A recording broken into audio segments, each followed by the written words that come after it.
There I am. Good afternoon, everybody. Welcome back to the stream here. I'm going to fix the camera just slightly here. There we go. That's a little bit better.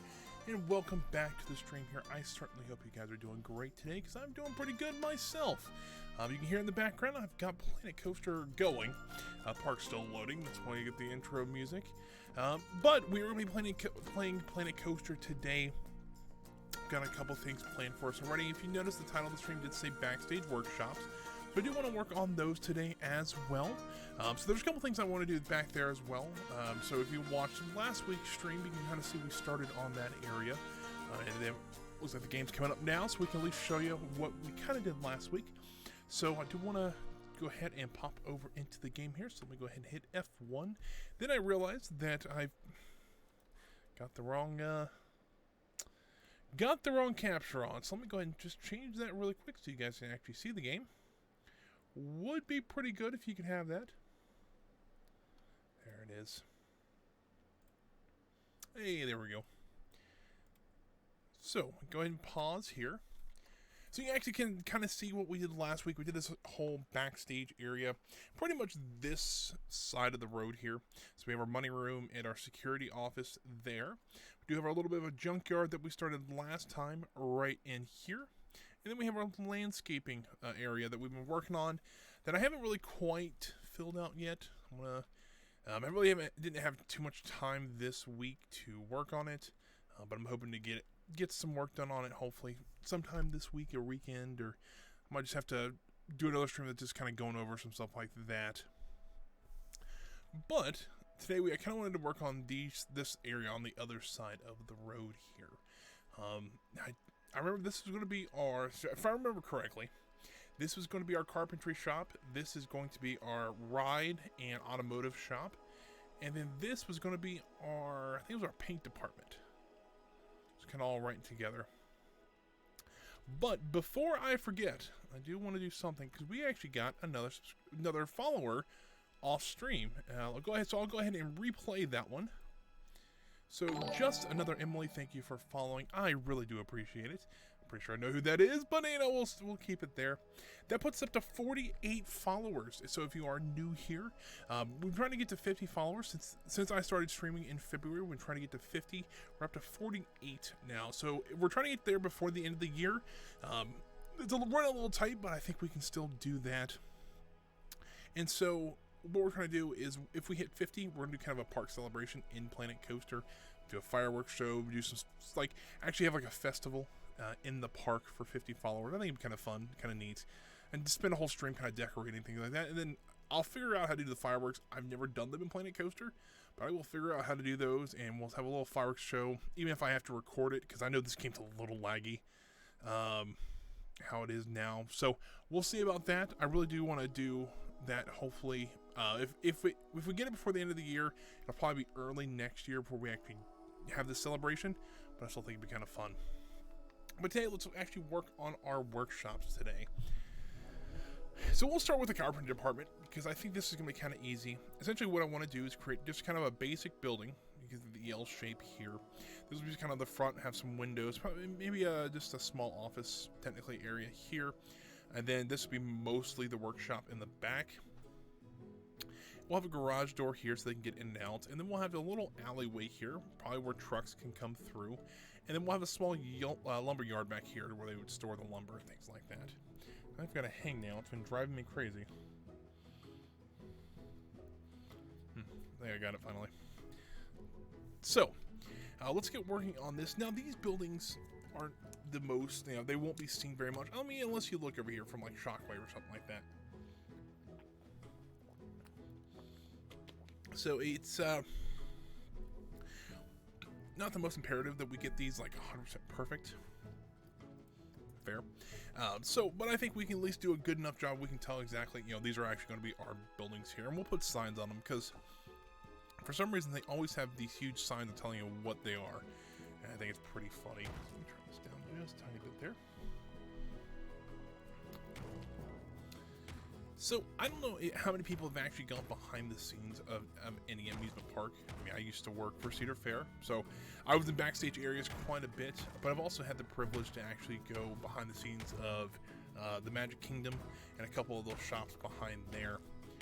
And it's pretty interesting to actually go back, because I've been backstage at Kings Island, Magic Kingdom, Downtown Disney, a couple of the offices at Walt Disney World. So it's interesting to kind of see the contrast of them all. And it's kind of surprising how like parks kind of handle different things, which also makes them kind of unique.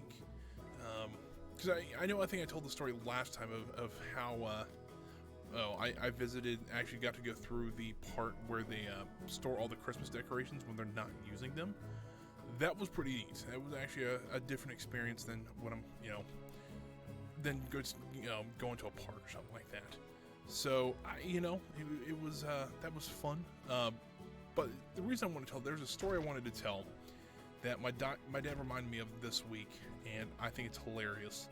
And I think you guys will enjoy it. So, I think it was the first time or second time we went to Disney during Christmas time. We usually went during Halloween, stuff like that. It's a lot cooler. There's a lot less crowd to it. And we've gone in the summer before, but usually it's so crowded you really can't do much. So we decided, we're gonna go for Christmas one year because we've always wanted to go, and they do some really neat stuff for Christmas. Now this has probably been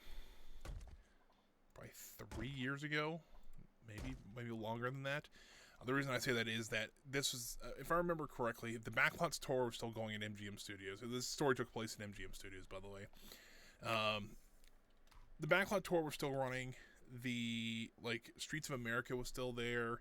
The stunt show was still there. So it's been a while. But if anybody remembers, if they've been down there during this time, the Osborne family Christmas lights were always at MGM Studios.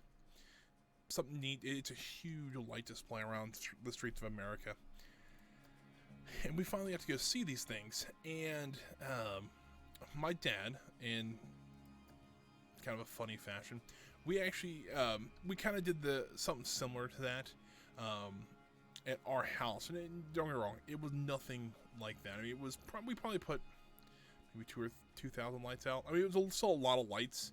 We've won local ribbons for it, but nothing crazy for it. And so he has a shirt that says lighting engineer, and it says lighting engineer. And it looks like it has a sash on it, but the sash is just a bundle of Christmas lights tangled together, kind of like how they always are. And he wore that when we went to MGM Studios because he thought it would be funny, and it was. It was appropriate for that. And so we're walking through the Osborne family Christmas lights, and we're looking around, and this old lady, and she probably had to be in her 70s. I mean, kind of get the idea of this lady. And she was sweet, nice old lady, and she was asking my dad some questions. And my dad knew the questions because he, like I am, he's a big Disney fan, and he's talking how many lights were there and how they put all these up, and of course he knew all the answers to that. And probably about 3 or 4 minutes later, the lady goes over. She goes, "Do you work here?" And he goes, "No, I just was standing here." She goes, "Oh, I'm so sorry." She goes, No. She goes, "I thought I read your shirt. I thought you were the actual engineer that put all these up." It says lighting engineer. Really wasn't. We laughed so hard about that, and my dad laughed with her because he thought it was hilarious too. And it's stuff like that happens at Disney, and it always, for some reason, it always happens. There's never been a vacation that where something like that or something hilarious like that didn't happen. And I just think it's the funniest. That was one of the funniest things that happened on that vacation, and it's still one of my favorite memories from there because it's just because I don't know, it's just one of those things that I just enjoy seeing and being a part of, I guess. So what are we doing with this building? Well, I'm really not, I don't know what to do too much about this. I do want to make this somewhat of a okay looking building. So that's why I'm kind of using these, it almost like concrete, it reminds me of concrete blocks. So I think that's kind of what they would use, something kind of cheap and something that could be kind of rugged, just in case that, they hit it with a forklift or they hit it with some lumber or whatever, it wouldn't tear up the wall. Or very badly, that is. So, thinking something like this, and they probably would have a lot of wood around here anyways because it's a carpentry shop, and they might have made themselves some better doors or whatever than what we would have originally bought them, just either for practice or something like that. I do realize this is a bit off center, so let's go ahead and move all these windows. Thinking something like that. And I do want to take a couple of these and put them over the door. See if maybe that would, you know, kind of liven things up a little bit. So let's do that. Something like that. It's not the worst in the world. I'm not a huge fan of this window, though. Alright, so let's move all these back into... crap. Don't think that might be a little bit more work than just selecting them all.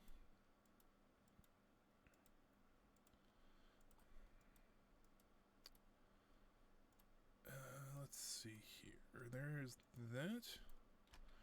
Nailed it.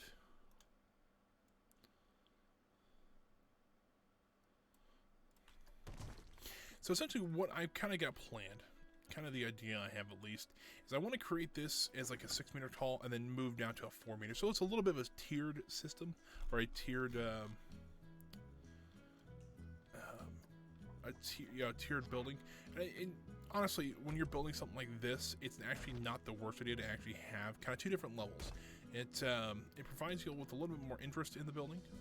Oh, did I mess up something there? I might have. But it provides more interest for a building than that might have been it. Hold on here. Number one, I needed to do that, but there was a lower piece that kind of gives you that brick, and I like that. Let's use that instead. Let's get rid of these 4 walls here. We might have to redo the door a little bit, but that's okay. Lower.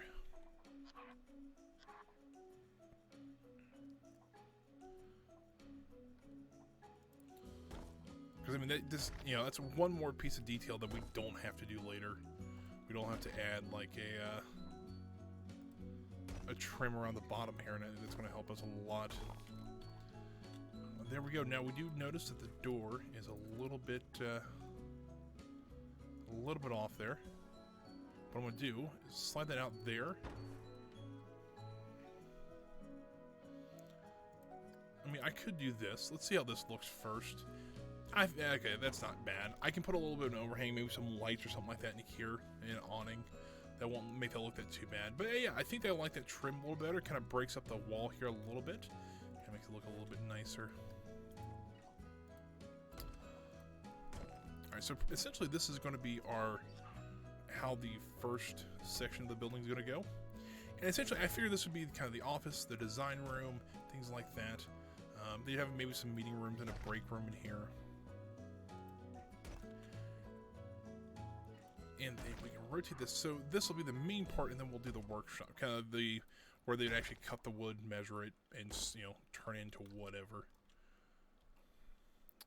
And then so from that, I'm gonna need one of these.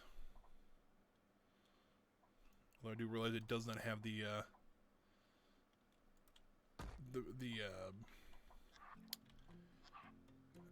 trimmer on the bottom, which is kind of unfortunate, but.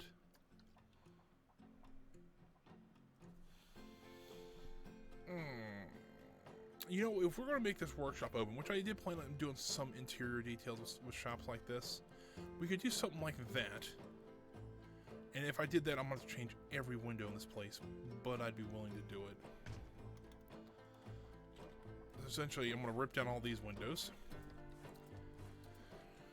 And, funny enough, Planet Coaster does provide some good windows every once in a while. They're not the most, ideal windows, but... sometimes they work out really well. At least the ones that are in the walls. So I'm going to redo this whole front again. and that piece of floor that it accidentally ripped up. Unfortunate. Alright, let's do that. There we go. Let's see here. So if we did one... Whoop, I think that's wrong. Yeah, it is. Cool. Let's fix that real quick.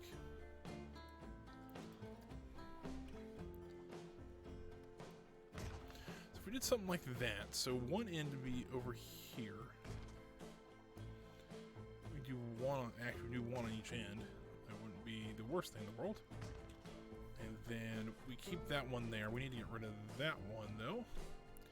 And do the lower ones over here. I don't know why it keeps setting them so low. Yeah, there we go. I think that'll work. I don't think these larger ones would do us any good. If they were up more, maybe, something like that, but I don't think those will do us any favors there.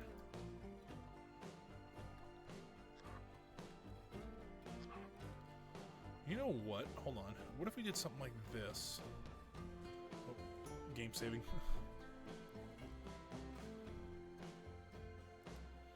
Alright, let's remove these two walls first. Because I have an idea. I want to see how this works. If we did something like this. Because that is an actual door for this set.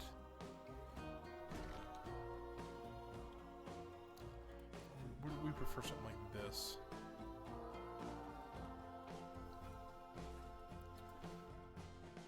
Let's try this first. And then move these doors.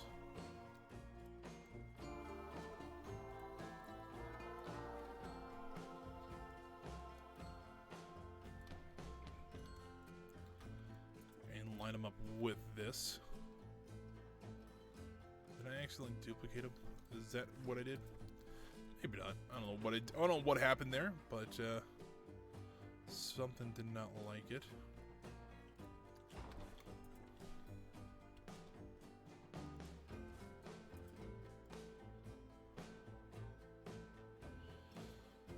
Do I just, you know what?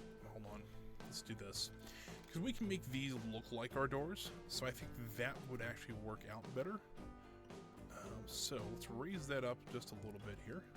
So it actually lines up with everything else. And then we need a base piece.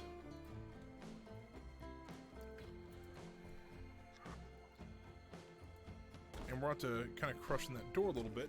But that should give us a nice kind of narrow door. But I think that'll work. If we can get our, you know, sizing detail, our sizing guide out, aka the Archer. I think I accidentally placed down one of those things.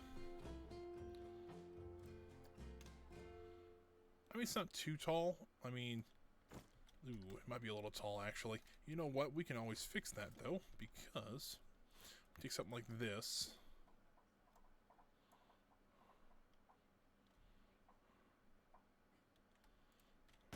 Lower it down like that. Yeah, I think we can make that look like a normal door. Let's see why we can't. It'd be a double door, but we can do that. This building's actually shaping up differently than I thought it would, but it's actually working out very well, and I'm really, at least it's coming along a little bit. It's not like we got, you know, it's like, oh, we're kind of stumped. It actually looks like it's actually going somewhere. I think what I want to do is use kind of there's some iron pieces over here that I think will work out really well. If I could spell iron. Iron did not start with a U, by the way, so you guys were curious. This piece, you know what, actually, there actually is a Theme Maker's Toolkit that actually is a lot better. So I can find it. Aha. It's a gate handle. I think we can use this as a door handle.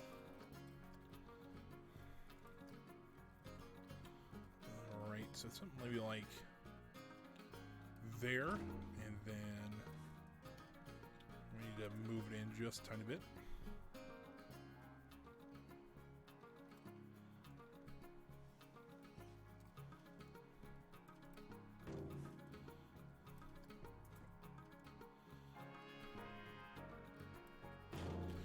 go. So I think that is not the worst idea in the world. We might have to come back to that and work on it a little bit, but for right now, I think it works out pretty good. So let's go ahead and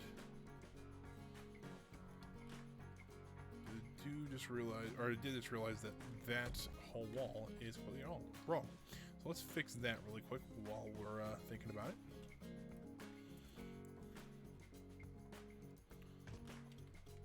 Put our surround here. We'll get a nice little garage door there. I still want to see if I can maybe figure out how to do like a pickup truck for Planet Coaster. I know they have like the kind of the medium duty trucks, which are nice, but I want to like it's a solid like normal pickup truck. I think something like that would be really good for this game, more for detail than anything else. I don't know why I'm yawning either so much, but then I am for some reason. There we go. Now,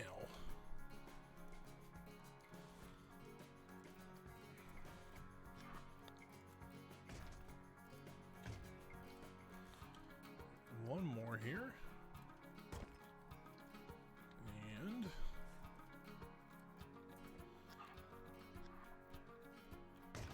we go.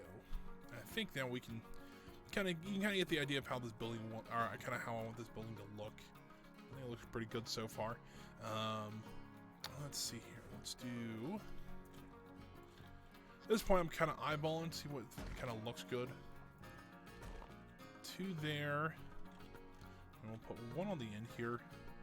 Kind of see how it looks with everything. Kind of how I guess. I don't know if 1 on each end would work, and then a couple in the middle. Because you gotta remember, this is probably gonna have a lot of machines on the back wall here. Lathes, saws, things like that. So they may not need all this, light, I guess. But something like that might be okay. It may not be the best in the world, but it might be okay. So let's go ahead and copy this down to here and here. And we can get our last 2 windows in here. And there. Since we are going to make this have an interior for it. Why is it like that? But let's go ahead. Let's actually move it back 1 with this wall. And we can go ahead and copy all this down. I keep messing that up. Alright, well, let's fix this one. Because part count is important. And these walls do count as parts. There we go. So now we get our basic building laid out. That looks pretty good to me. Let's go ahead and make our little driveway here that leads up to our garage door here. It's okay if it overlaps a little bit like that. It looks pretty good to me. I think we can go and actually, while we're on the path, let's go ahead and actually make this the kind of the alleyway here.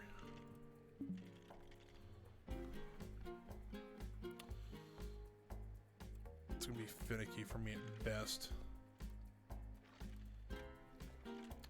Don't want it to turn there. All right. That's why angle snap's not on. I need to turn that on. If not, it will be a pain in the butt to create a straight road like this. There we go. Now that we've got that in there, see if we can do anything about this area here. Just because it's so narrow that we could maybe make it look a little bit nicer. I mean, it's not the worst one move there. That ain't gonna work.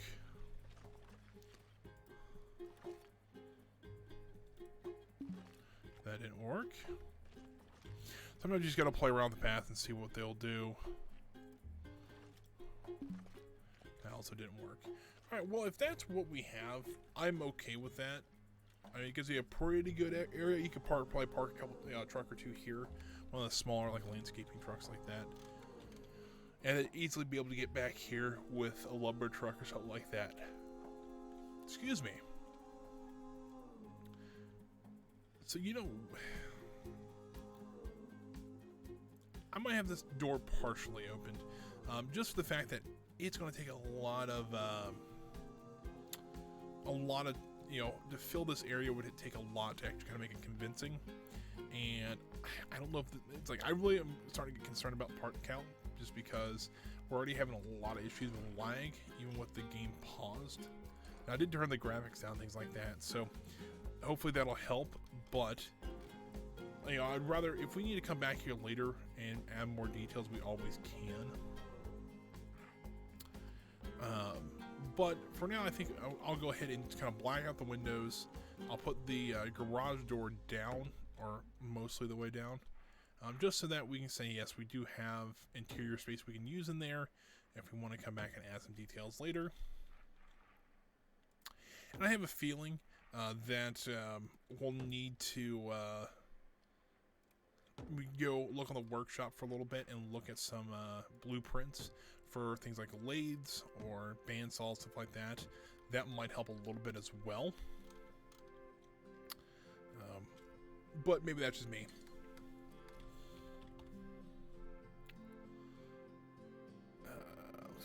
We'll use kind of the method we did with a couple other roll down doors, like we have been using these railroad rails, which is really they're actually really nice for doing something like this.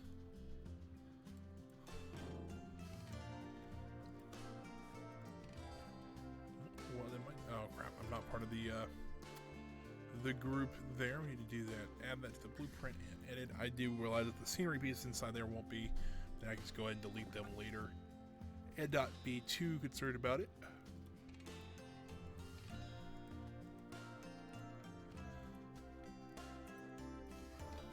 So let's slide these back into place here.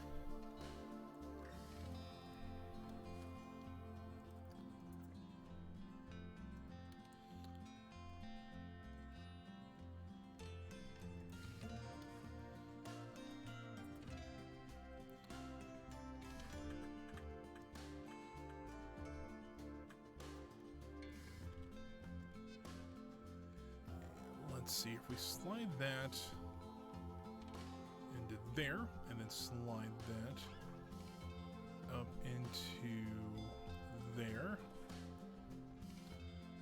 Kind of get the idea of how this is going to work.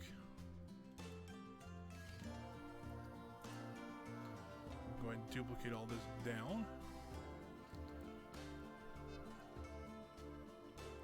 Do you realize that? Oh crap! Well, oh yeah, that's how it worked. I do realize that one of them's missing the kind of the panel piece that kind of makes it look more like a door than anything else. And I will fix that right now. I believe. Come on, game.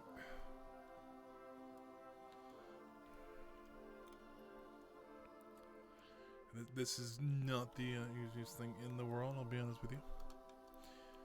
Trying to do something like this, though. Nope, that's not it. I need actually these pieces right here.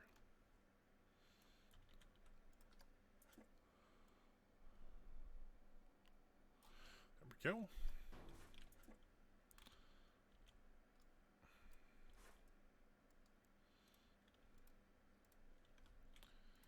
I'll duplicate one more time.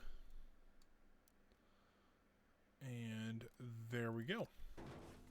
So now I'll leave it kind of partially open, kind of make it a little more interesting. You know, it's pretty basic way to do things like that, but I think it works. I'm just going to go ahead and copy all these pieces, and that'll become our roof for this section.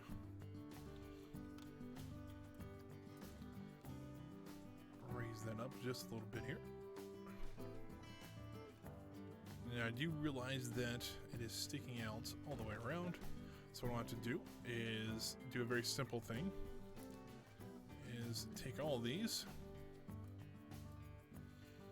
split them from the building, slide these back just a tiny bit so they don't show through anymore. Do the same on this end. I want to fix this side as well, but whatever. That's a pretty simple fix. It's not the hardest one in the world to do. Split this from the building. Add it to section. Actually, I have to move this all as one building, so that's okay.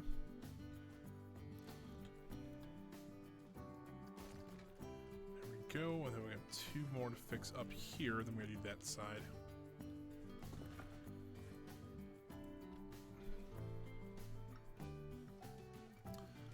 Oh, I forgot to split these from the building first.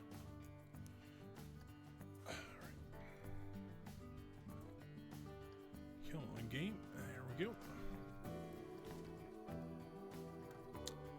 Then on this side,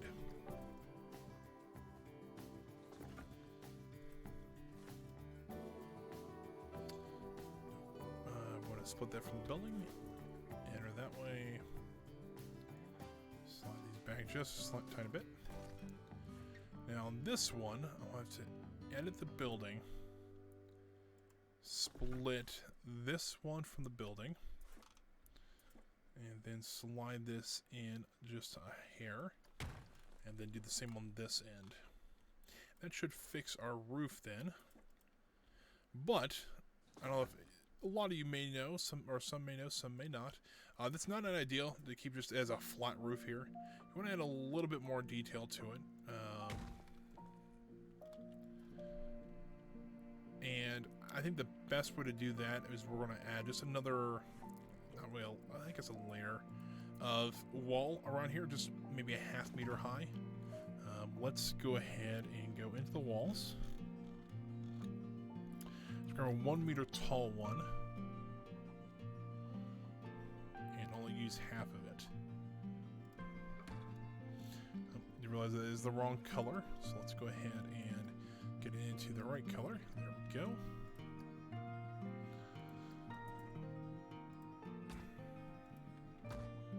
That's still the wrong color. A little bit. Hold on. What color do we use over here?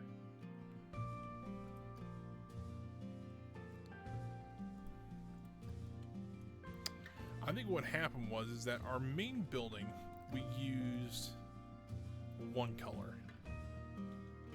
And for some reason, we decided about halfway through to sort. I don't know if we, just accidentally didn't choose the right color or what. But it looks like that's what happened, which is okay. Kind of makes it look like the workshop's either a little bit older, or since it's a workshop, it's a little dirtier. Which, okay, makes sense.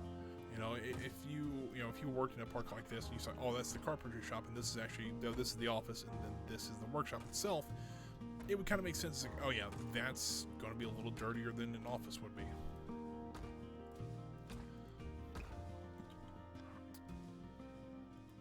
So let's go ahead and just trim all this up around here. There we go. I think that looks pretty good.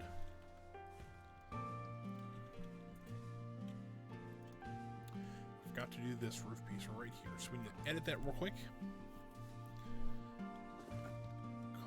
Slide this back. Let's do, I guess, what from the building first. Edit, and then slide it this way. There we go. All fixed now. And for some reason that looks like it's the wrong color. Alright, I think I might have accidentally clicked it when I was selecting these walls here. That might be it. I don't know. We'll see. And then when you get back over here, and select the darker one. And that's still not right. What in the world's going on? Hold on. Come on. Oh, the game's trying to save right now. That's not ideal.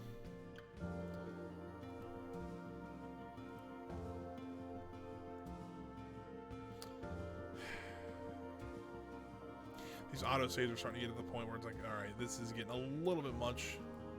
Might have to change how often they happen. But they do save our butts every once in a while. It's not like they're like the worst thing in the world, but do slow down progress a little bit. Now, with this, I do want to create like a roof ladder, so I might just create one like right in here. I'm pretty sure I have one in here. So let me go ahead and double check this. I know you've probably seen these and just not noticed them. But yeah, most buildings, like kind of taller buildings, will have ladders like this. Let's see here. Do I want yeah, we can light it to the surface. Do something like this. But they'll have ladders that kind of stick off on the side of the building just to give them roof access. It's pretty common, especially with amusement parks. So, do something like this. Now, the reason they have cages on them, that is usually an OSHA, I think it's an OSHA regulation, that if you can fall more than 6 foot, that you have to have some sort of protection on your ladder. And so that's why they have those. You can see these going up, scaling up the side of buildings, and usually about 6 foot, 8 foot off the ground, or your platform. It doesn't have to be technically the ground, but if you had if we had up 4 foot and we had a platform, then we up 6 foot, you'd have to have a cage on that 6 foot part, but not the 4 foot part.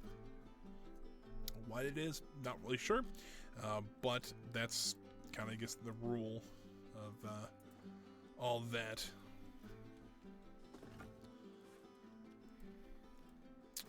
So let's go ahead and do the roof similar over here, but instead of actually adding more onto the top of these, I'm just going to stop this a bit shorter than the other one was. So duplicate this, slide that up to about there, and then move it because the game lagged and clicked me in the wrong spot. There we go. I think something like that looks pretty good. I want to add some like air conditioning units on top. I think we have a few in the Theme Maker's Toolkit that we can use that I think will work out pretty well. Split from the building. Move these back just a hair so that the Z fighting will not happen. Do the backside here as well.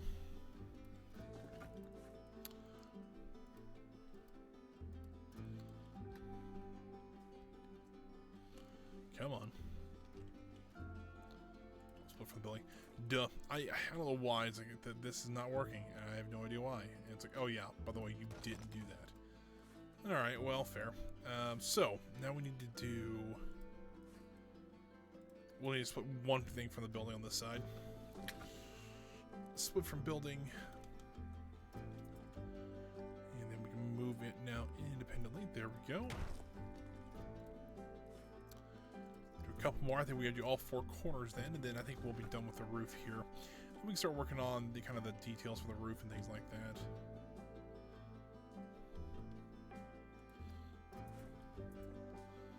Come on, there we go. Slide that back this way, and then we got. I don't know why we can't just move like things like this because they're on a grid. I've never been the grid system works somewhat. But other times, for something like this, it's kind of annoying because it's like, well, I have to go through, edit the buildings, split one thing from the building, one thing, and then slightly move it. And while I think for casual Planet Coaster players, it kind of helps them because they don't have to figure out, how to line things up properly and things like that, so they can build a building pretty quick and then stuff it in their park. I don't know if a lot of you remember, I did one stream where I did a campaign and you can build buildings pretty quickly like that, but you can't really, it's not really too detailed. They're still kind of flat buildings. They're nothing really crazy. I selected the wrong building for that one, but I don't know, it's just, to me, they sometimes the grid can be a bit of a pain in the butt. Come on, what? Did I hit duplicate? I might have hit duplicate accidentally. I just want to move it. And there we go. It's a solid little building. I think we can add a few little details on the front of here. Let's add an awning, because I think an awning would kind of help. Just a little awning, nothing too crazy. To the front of this, because a lot of shops, like where I used to work, actually had some sort of awning like that, or just, they're nothing, crazy, but it was something like this, and essentially that would just keep the elements out when you were opening and closing these doors. And then usually they were just really basic. I'll probably just paint this one solid red, like that. So you just have something like that. And, you know, it just kind of, you know, it's something a little nicer. Usually then you don't have to worry about rain getting into your buildings, which, you know, if it rains a lot in your place, probably not the worst idea in the world.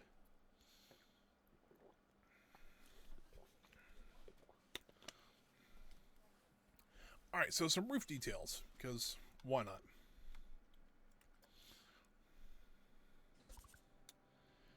So I do have these steam pipes here. They're not bad, but I do actually have an air conditioner, like aircon units.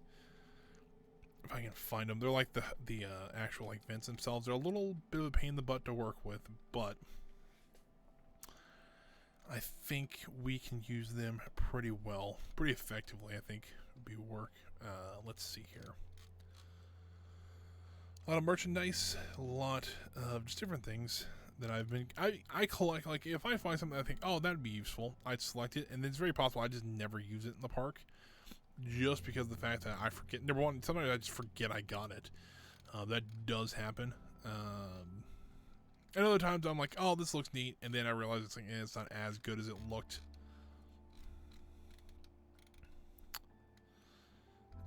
Alright, did I just scroll past the aircon units? I think I did. And fair enough, you know, get into a bit of a hurry. You don't see them. That does happen.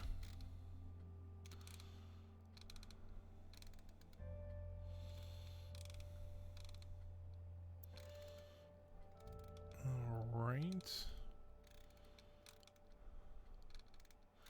I know they're on here somewhere because I've used them in the park before.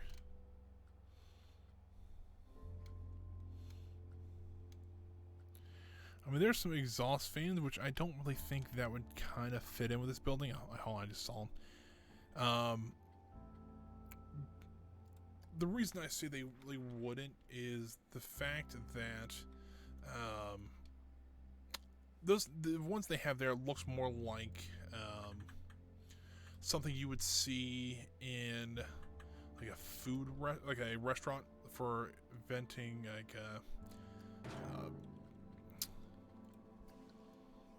not a for like venting fryers, stuff like that. It was like I lost my train of thought there for a second. I'm like, oh, but something like that. These are more for aircon units, and I think I think these work a little bit better. So let's do this. We'll do 2 back. And then that's a corner. I want a junction, please. Do we not have junctions anywhere? Guess this square corner is going to have to do. I guess if we did this and then take the same one, rotate it 90 degrees to realign it back up, but that's okay. Make it look like a junction. There we go. Do something like that.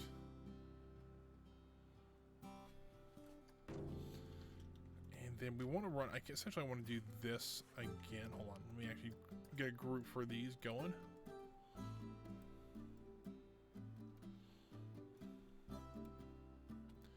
Add and edit the group, and I'm just going to duplicate these down, and we'll probably only do one of these because these actually things carry a lot of air to them anyways, so I don't think we'll need more than 2.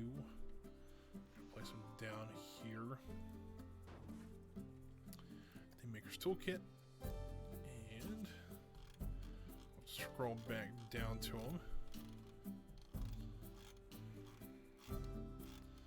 I don't know why, but for some reason these scroll bars do not like to scroll that fast. Let's see, square corner. Let's actually do a little trick here. Copy, and then the square corner. Let's rotate it just slightly. Slide that up against there. And across to there, perfect. Longer straightaways here because they will need a little bit longer. There we go. Keep on copying these down. Now, I know some of this is not the most exciting like this, but yeah, it's kind of interesting. If you guys have anything, if you, I always, I haven't done this in a little bit, but if you have any questions, like about Cedar Fair, when I used to work there, please, if you want to just throw them in the chat room. If I have an answer to them, I'll try to answer them.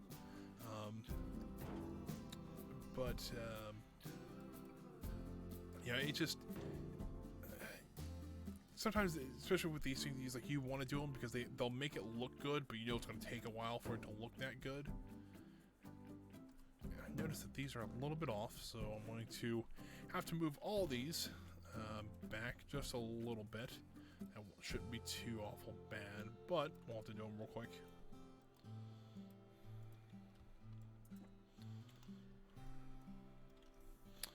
And I've noticed that they're slightly off. The world axis seems to be pretty well in line there, so that works out pretty well. And then what we'll do, we'll run one across like this.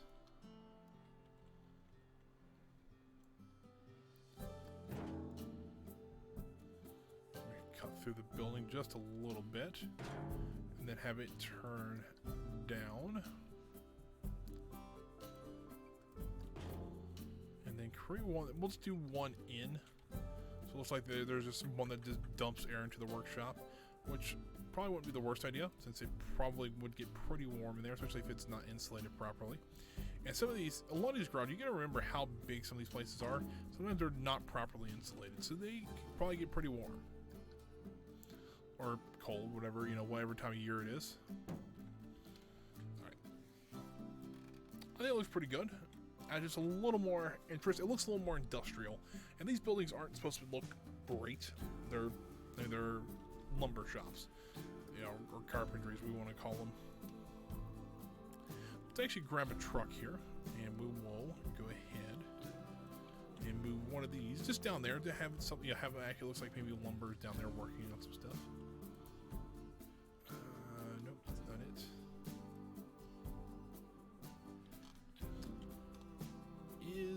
Hold on. I think because the flowers that are in there is actually a part of another group, it does not like me copying them. Alright, let's move these. Looks like I got everything but that front wheel, which I can fix that.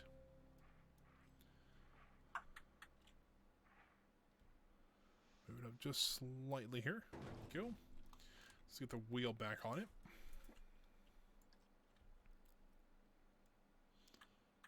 We'll turn it the other way because it looks like maybe backed in there. I think that looks pretty good. We'll go ahead and duplicate this, and then we'll have it set to angle snap. Or snap to position.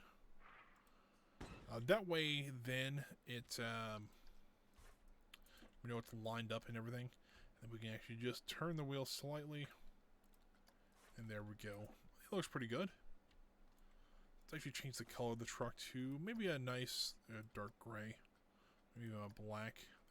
Let's do a little lighter. There we go. To make it look a little bit different than the landscaping trucks. And then we can load the back up with some different pieces of wood. Maybe they're going out. Maybe they're about to redo some supports on Splinter. And they need some wood pieces to do so. So I don't know if you guys realize how, there's a lot of work that goes into keeping wooden coasters up. Especially some of the older ones. Case in point, like mine be like the Beast, the Racers, which I know even the Racers are actually getting the track completely redone over the winter. So they may be, maybe there was something that came up and they're like, yeah, we need to get this taken care of. So, I do remember, I think I've told the story about one of the rides that I used to work by. It didn't catch on fire, but it was smoking quite a bit. It was a launch coaster that the motor was going out in it, and essentially when it started smoking, it started to really have some issues.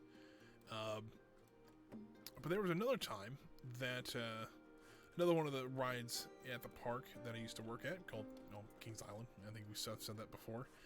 There was actually an issue one day where the Diamondback suddenly closed. Now, this was kind of, I was probably maybe 2 or 3 years into my tenure there, I guess you could say.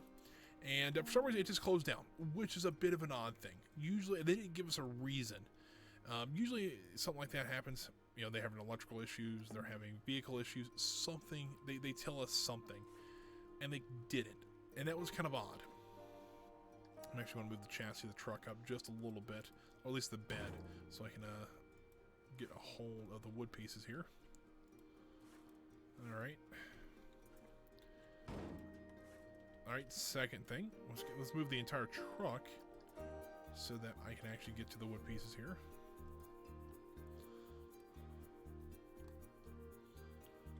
Shoot, how do I do this? Is probably the easiest way. There we go. But they didn't tell us a reason. And we're like, okay, something's going on. They wouldn't just close the ride for for an unknown reason. And next day, there was a cherry picker out there. The ride was still closed. There was a cherry picker out there looking at some of the pieces of the track. And didn't know what was happening, didn't know what was happening.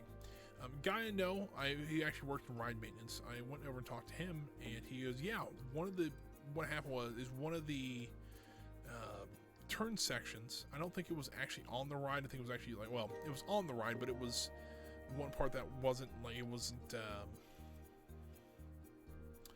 one of the high-speed parts. It was kind of a lower speed part of the ride, so it wasn't as much danger, but still. They said, yeah, one of the ride pieces cracked, which, okay, if you didn't want to get out. I mean, because especially if it's like mid-season, you were on the ride or actually at the park. It's like, oh yeah, we got to track one of our most popular rides. And they had a team come out and they welded it back together. There was, those are pretty simple to fix, but yeah, so I mean, something like that does happen. And I imagine with a wooden coaster, if you don't really pay attention to it, it very well could get that way. Now I know a lot of especially it'll be like right now, kind of the off season of amusement parks like Kings Island, they would actually be going through their entire wood coaster, top to bottom, left and right, just to make sure there's no pieces that have either come loose or anything like that. So to me, that kind of makes sense. To actually load some, it looks like they're loading timbers up for Splinter to see if they need to repair any. Let's put a few barrels back here as well. Nothing too crazy, just like these metal barrels. Maybe they're full of it could be like a stain or something like that, like a finish, just so that it helps keep their kind of a treatment for the wood, if need be. Not all the time will they need it, but if they're working on a wooden coaster, it would make sense. We'll go ahead and put one of these in here as well. These are just kind of, we always call these dollies. At least that's what I call them. That's what my family's always called them. Two-wheelers, could be hand carts, kind of depending on where you're at in the world. We always call them dollies because they make sense. I don't know why, but that's what made sense to us.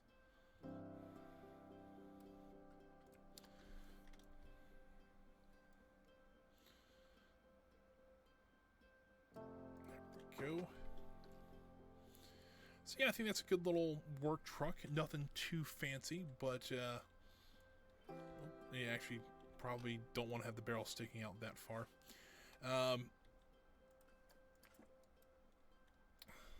What else did I select? Oh, there we go. So yeah, I think that's a good little work truck. I think that kind of adds a little bit to the building. It makes it look like they're actually working in the building, but maybe they're maybe trying to keep some of the stuff out, and so they've got the door closed and the windows kind of locked off. But that's we know why. It makes sense. I'm thinking about putting some bollards here, just to kind of help protect the door, so you wouldn't step out and almost get hit by a car. Could happen, but yeah, maybe not. So back here, I kind of want to make this all gravel, just for the fact that it kind of makes the most sense. So let's first of all, let's go over this whole area with rock. Kind of make it look you know, dirty, kind of dusty, all that. Then we can come back through with some rock and hopefully make it look a little bit more like this was kind of planned that way.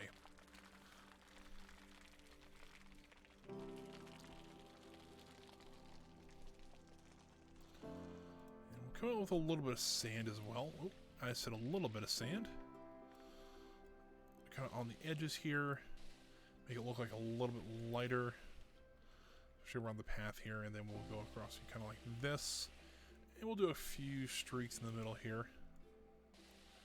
And let's go ahead and just kind of dot the rock around here.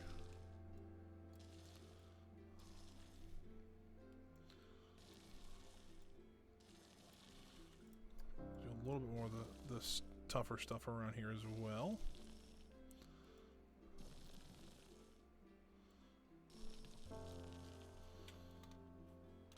I think we can kind of work with this. So right now, we can always come back and paint it in different colors later. So the first we need to work on is actually getting, like,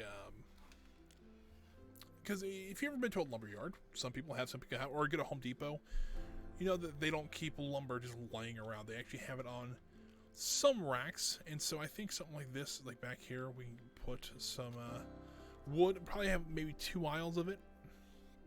So I think what we first need to do is actually get our lumber laid out. So we'll kind of show what lumber we want to use. And these are all be kind of the bigger pieces. So these wooden beams here would be something we would keep back here. And we do need to keep the bigger ones because you think about this.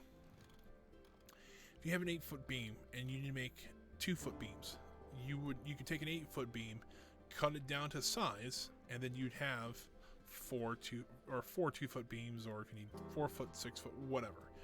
And then you actually have something maybe inside, or even out here. We might have a scrap pile where it's just like 2-foot pieces, or 3 foot, 4 foot, whatever.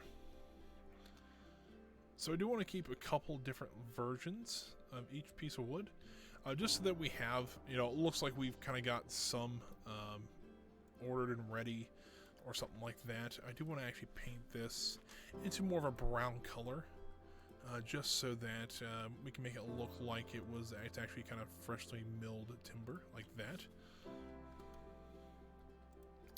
Wooden poles as well. This actually looks more like logs than anything else, but I think it works pretty well.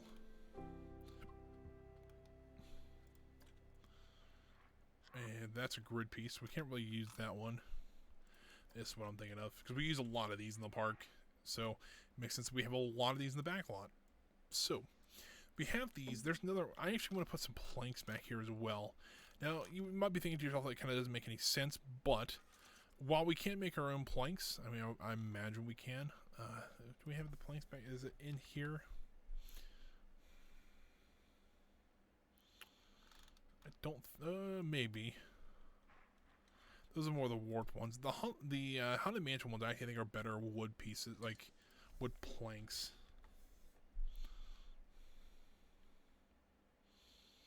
These pieces are right here. Also, I found these. They said, yeah, look at that. Actually, that would be a really good piece to have as well. Yeah, maybe. That's a little long for what I'm thinking here. And so now we have that piece. I think it lines up better. It's a little more straight. It's a little bit older wood, but as wood gets older, it does kind of gray a little bit. We can lighten it up a little bit too. Make it look a little bit fresher. There we go. It looks better. So now that we have all the wood types we want to keep back here, let's actually work on racks that we can keep these on. So what do I want to use for that? The trusses over here might work pretty well. So let's go with, I think it's the supports.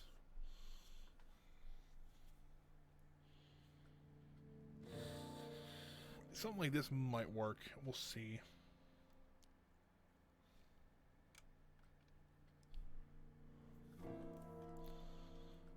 I think something like this would actually be really good for a backing for them. And I'll kind of show you what I mean here in a second. These are a little too large for what I'm thinking.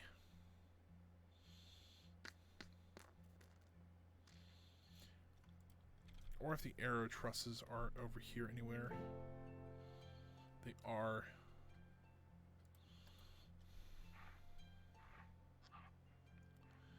That's what I'm thinking here.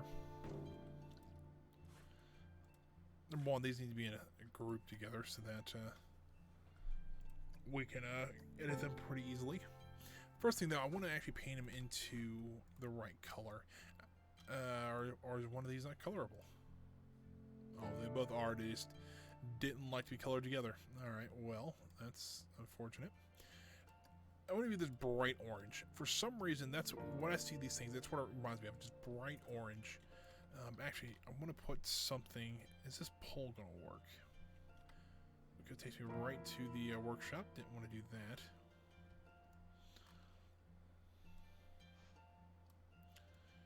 Slide that into there. This will help keep, like, if the lumber sliding or whatever, it'll help keep it on the actual thing here. Should help pretty. Or I think it looks. You know, it should work.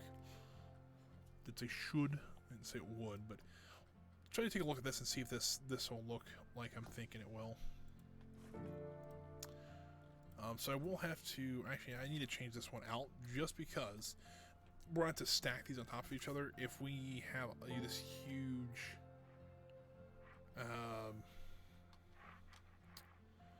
if we have this huge thing sticking out, it won't look really good. It won't look realistic.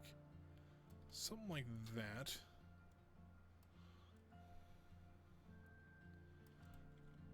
That's a good placement for it. And orange. That looks a little more faded, but I guess that will have to do. So I need to grab all three of these pieces. Well, actually, you know what? Not yet. Just want to grab these two pieces here. And raise this up about halfway. And then raise this up. Actually, you know what? I need to actually do this first. I'm going to rotate this one actually back just a little bit. And actually, I'm going to get rid of this one. And get one that's completely vertical.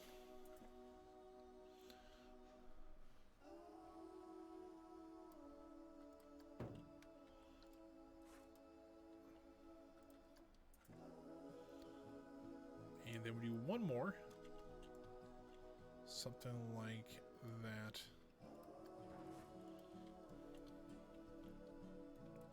I think what we can do though is we can actually lower this down to right about halfway, and then we can put this one on it.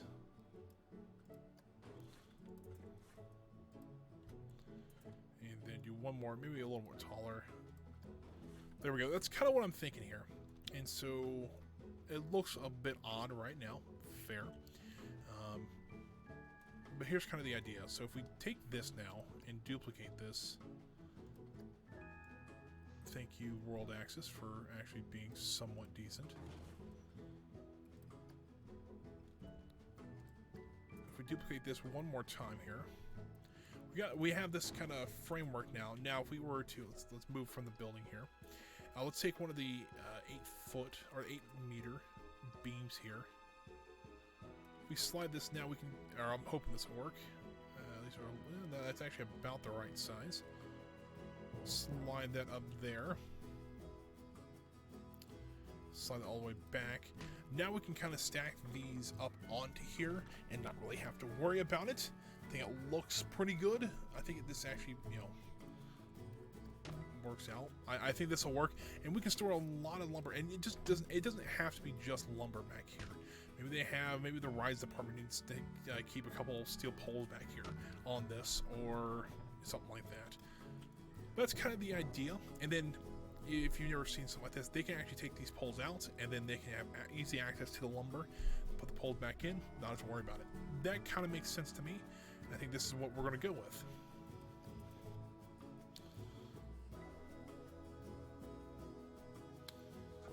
Although I do realize that a lot of lumber, these things probably wouldn't hold themselves up.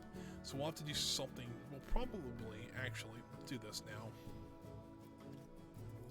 See how much bigger this is compared to the trusses. I'm going to say it's probably too large. Just a little bit. So what I'm going to do, I'm going to take one of these. Turn the angle snap back on. I'm going to run. So every three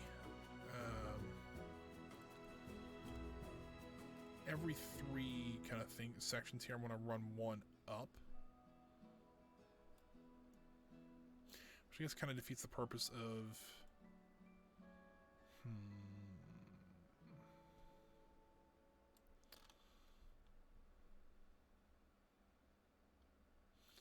If I do something like that, hold on, let me place that there.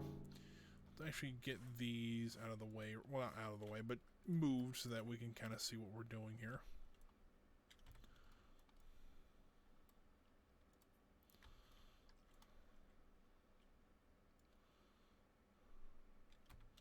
I hit the wrong button again.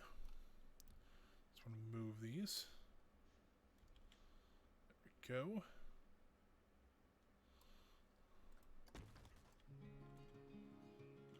Actually, you know what? Oh, I hit the wrong button.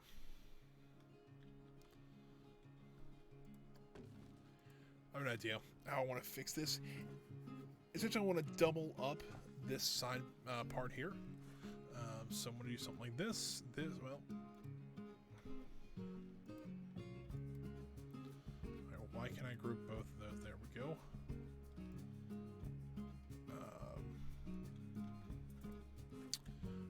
Do that actually. Let's do this first. Slide that out to there.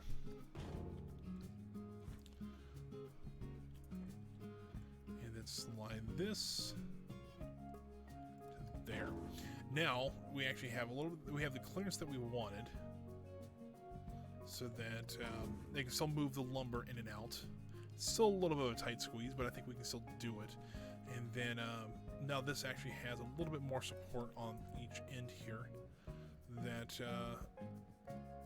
they don't hopefully not have to worry about the lumber toppling over, because it doesn't have any support on it, at least on the top two sections here.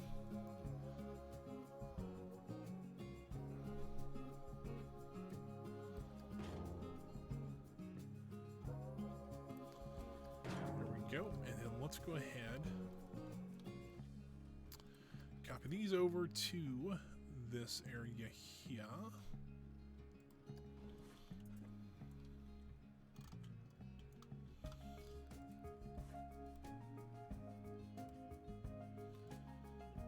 And then we'll do one of these as well on the end here.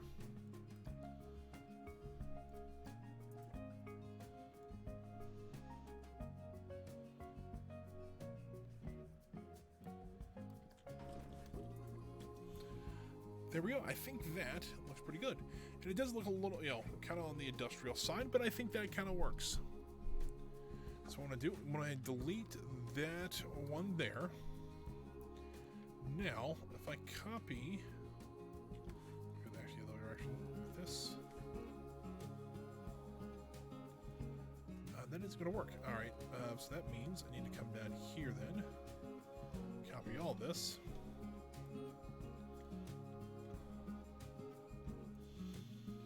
Game's auto-saving. We all know how that goes. Come on, game.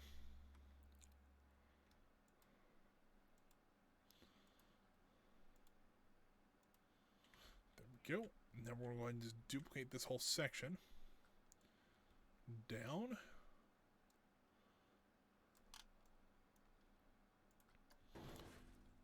And we'll just keep on doing this.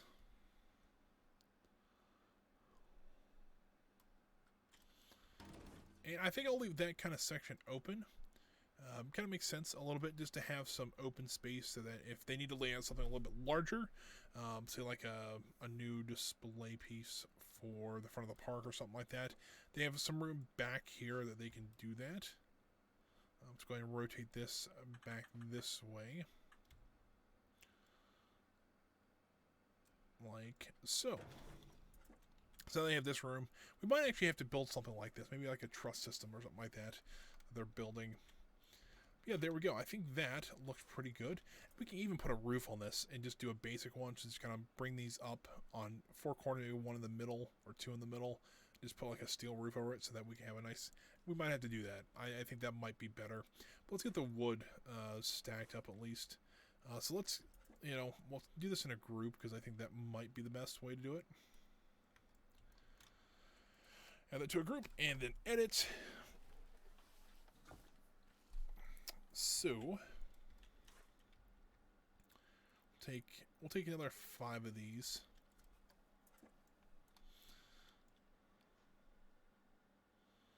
We do want to, number one, make sure they're on top of each other properly, and then slide them, well, we'll just slide them forward just a little bit. And then we'll take maybe 3, set them on top of there.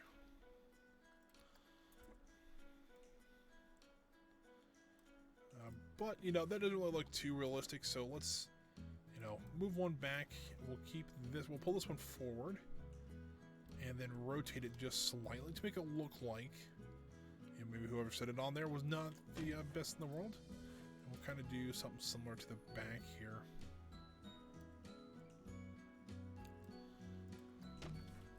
So there we go. So we have our first thing of wood done. And while it looks pretty basic, the story itself kind of makes sense. We need a place to store extra beams just in case something does go wrong, or maybe we have a large project we're working on and we need some more beams. So let's go ahead. Yep. Copy, please. Thank you. And let's slide this. I want to get a little creative with this one. Well, let's do this actually. This might be a little bit easier way to do this.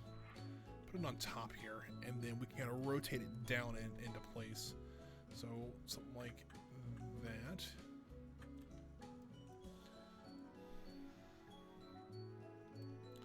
Slide that up just slightly. And then slide it down there. And we'll just keep duplicating all this out. Now this one's going to be a little bit more difficult because gravity would kind of fix some of these problems with the larger beams on the bottom. Because, I mean, if they really couldn't be set at an angle unless something's wedged up against it. Which is fair. I think we'll do a little bit less on these because, number one, we didn't use these too often. We used them for our front gate entrance. But we really didn't use much of them, so I think something like that would look pretty good. We'll leave the top shelf open for now. These beams, we need to have like 2 rows of these things. Or probably maybe this end we'll have just 2 of them. 2 sets of them, I should say. Is that the right one? No, I don't think that it... maybe it is. No, it's this one I'm thinking of. The problem is, though, these are only 4 meters long. So we gotta figure, number one, we gotta make sure that they will, number one, stay on the thing here.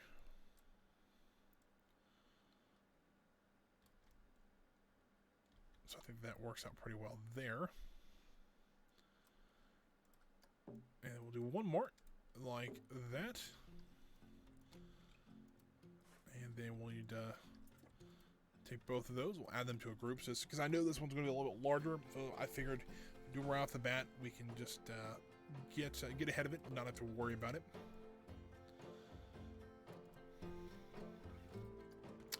And this will be a lot easier just to help duplicate everything.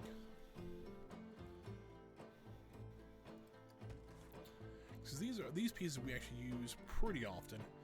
So I figured, this is the part that's like, yes, they order quite a bit of them and keep them around because they kind of have to, especially with the way we go through them. So there we go. And then we'll do something like that. Duplicate them all up. Slide them forward slightly. And then we'll take maybe about 8 of them, I'm thinking maybe. So maybe the back 4 we don't take.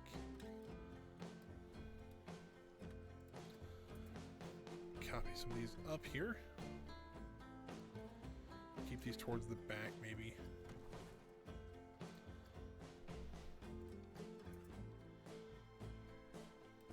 Now this is like, all right, this I understand. Like this is gonna take us a minute just because kind of the whole idea of it. Let's go ahead and just copy this section over a little bit, and then we'll have our two sections of this part of the wood. Okay, I don't want to look connected. We could very easily do that and make it look like we have a 16-foot section of these things, which honestly, if I'd have thought about that, I probably would have done, but I kind of like the look of them. It makes it look like, yes, we you know, these don't have the biggest parts in the world, but this is what we're using them for.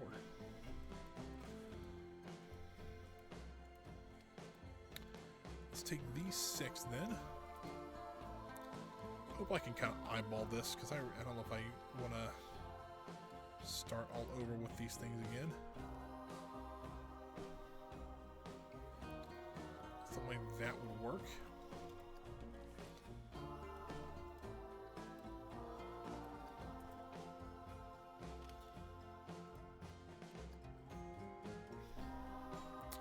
Okay, didn't use the axis I was hoping they would use, but alright. So let's take maybe something like this.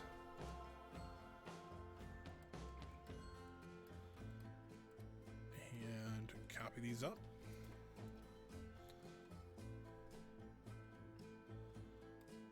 And we'll have to slide these back.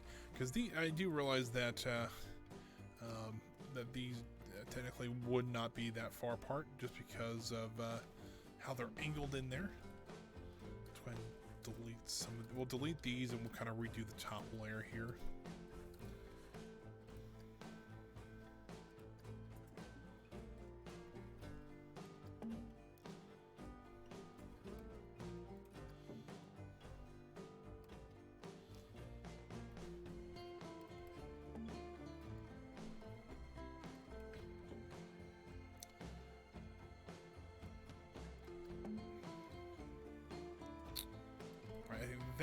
I think that'll be good. Like, maybe we're running a little low on these anyways, and we might need to order another load of these logs.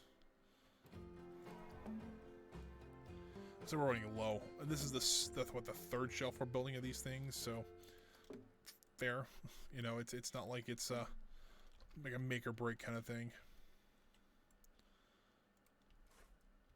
And so let's go ahead and at least put a bottom layer on the other side.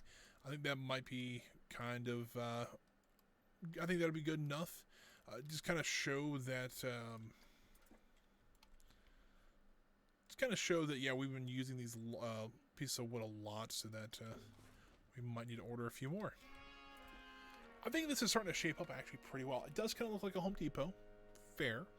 That's kind of where I got the idea from, but so I think we've already done this. Hold on, we've done this one, and that one. I think it's starting to shape up pretty well, though. It's starting to feel like, yes, this could be very well where they cut lumber at, or let's say cut lumber. They use lumber quite a bit at.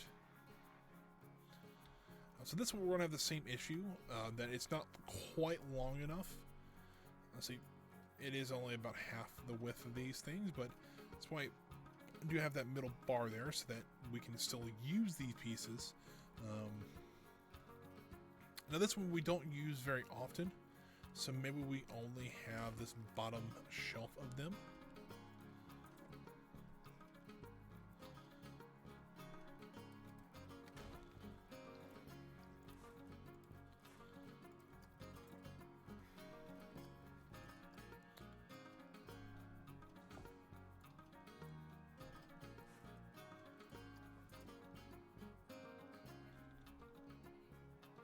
I think we, do one layer on each side. I think that'll pretty much, be okay for this moment.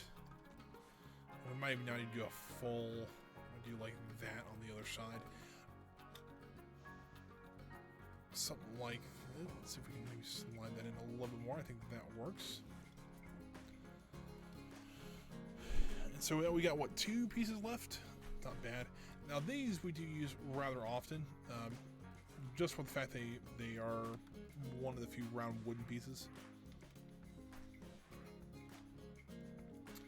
And while they're on the slope, though, we'll have to remember that these things will stay towards the back, but we will need to grab quite a few of them.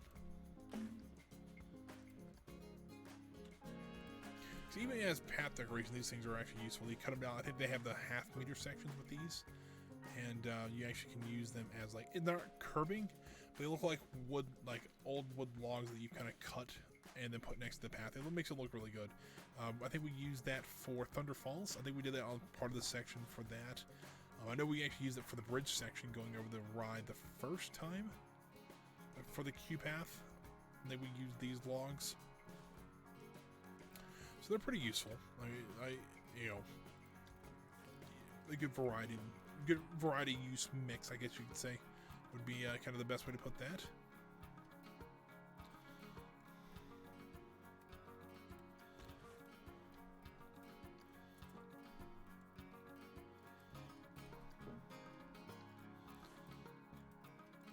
Let's go ahead and just we'll get a bunch of these, because I got a feel these are probably pretty cheap.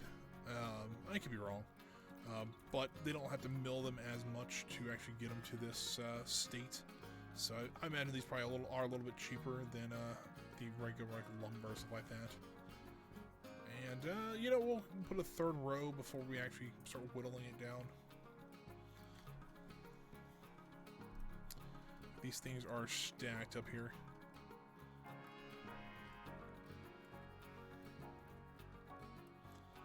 Probably get rid of this end one because it would look like it's about to fall over. And then we'll do probably about half.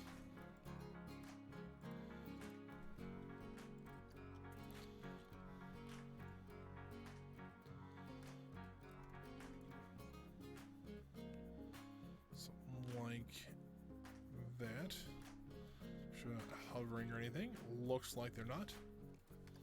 So there we go.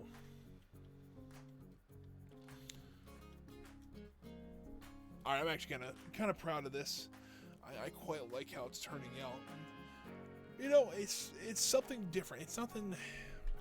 These last the last stream and this one, probably the one after this, is going to be a little bit different, just because. Ooh, that's an issue.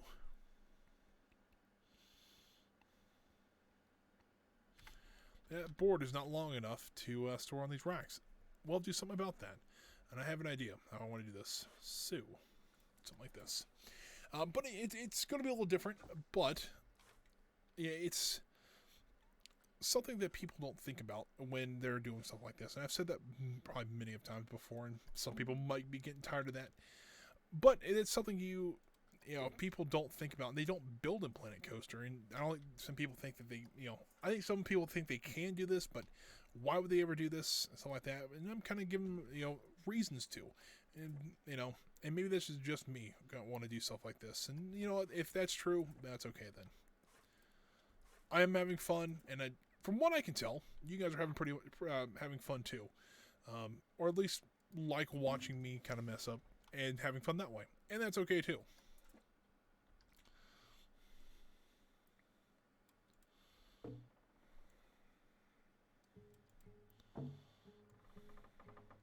So what I've done is I've just taken some of the beams that we would have used over here, and I'm actually just using that as a support over here. And this does look like I'm building something over here, which rather funny, but I'm trying not to. I need to leave a little less space between each board.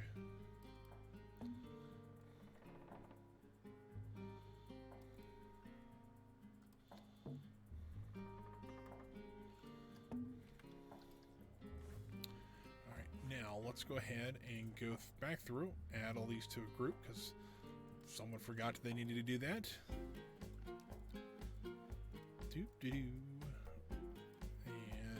And edit. So we'll select all these, copy them.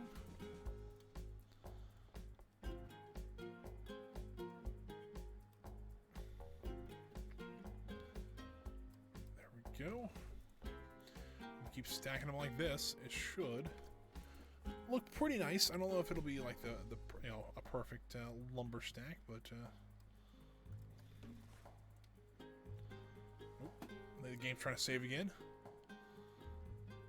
It looks like it is. this is, I just saw the scenery group. This is scenery group 450.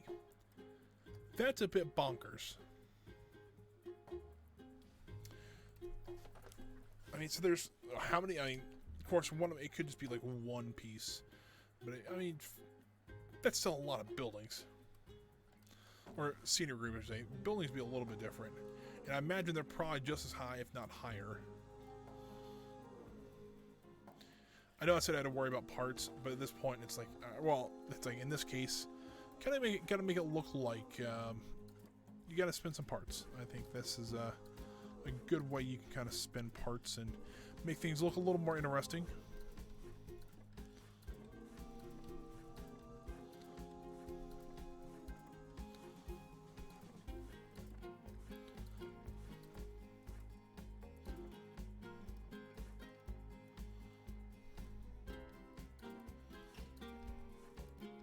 I figured the stack that's nearest to the entrance of the lumber or the shop would probably be lower than the ones down here.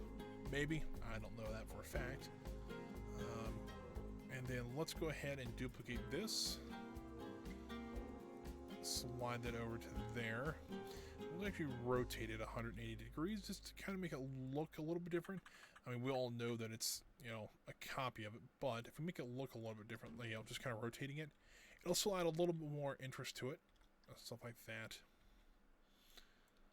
So yeah, I think that's well, it's about what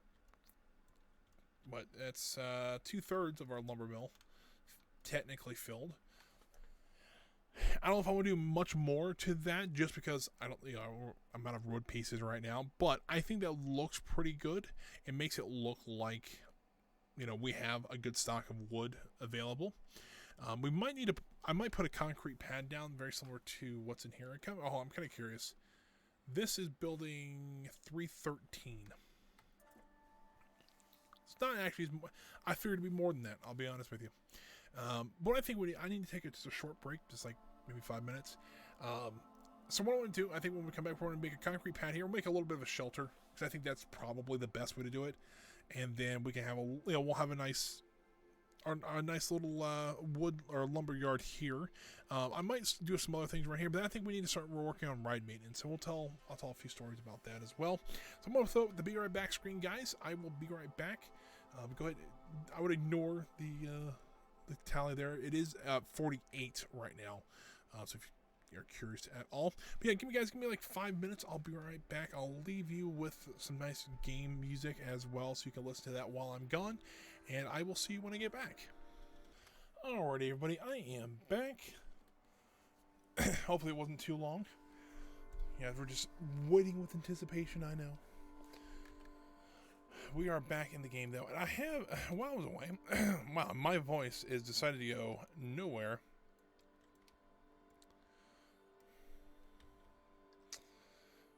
I'm going to move all these over just enough. Ooh, did I not grab some of them? Whoopsies.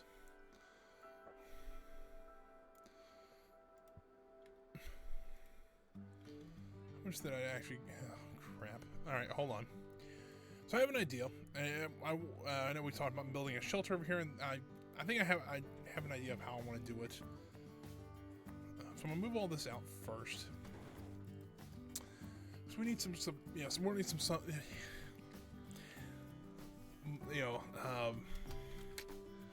there's that one sentence every stream that I mess up, and that was it. Alright, so I think what we're going to do, I want to use these. Hopefully these will be a good size. We're actually going to use these as the kind of the column supports. And essentially what I'm doing is I'm going to create a building that, like an iron... Like you have these iron girders on one, like on either side. They create a big arch, like an arch, but like a like how to explain it the best. They create, I guess arch is kind of the best word I have, or the best word I can think of at least. And then they have just a metal roof on them. They're nothing really fancy or anything like that, but they work. And I think something like this will work out pretty well.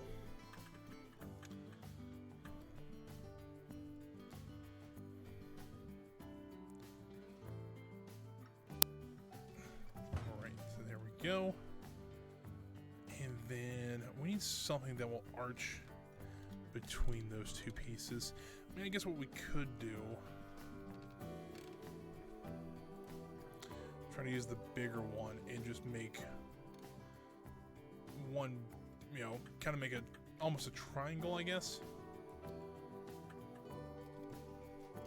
I don't know what happened with there, but all right.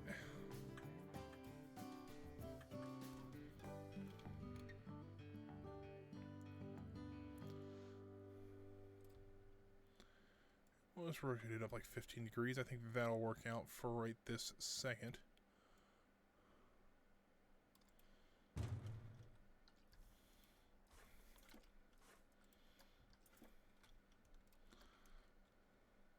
Edit this, please. And if this is too short, I also have another idea. We can try to see if we can get that part to work. Let's rotate this around.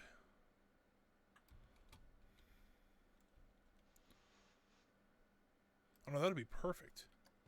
Awesome. I was kind of hoping it would be. It just kind of eyeballing it. It kind of worked, but you know, look at a nice bluish gray. I kind of like that. And we slide it over just a tiny bit. There we go. We can probably even make the aisle a little bit wider here shortly. So I think that'll work out pretty well. Slide this. Ooh, come on, game.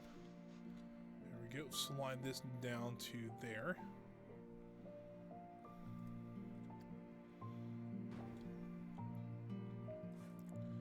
And we'll do one more. Probably right here in the middle. I think that will work out pretty well. And then, how do we want to connect these two? So we do want to put a roof on there, but I think we need to run just something that ties them all together besides the roof. I mean, we could try if we something like this. Take this down, pull this up.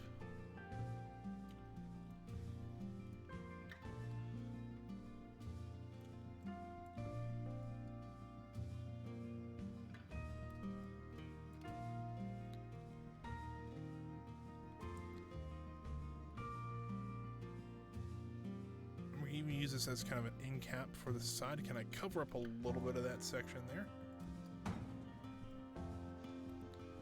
And then we'll rotate this around the other way, just so that we have that end that's kind of the flange part, I guess, on this end. And then we can use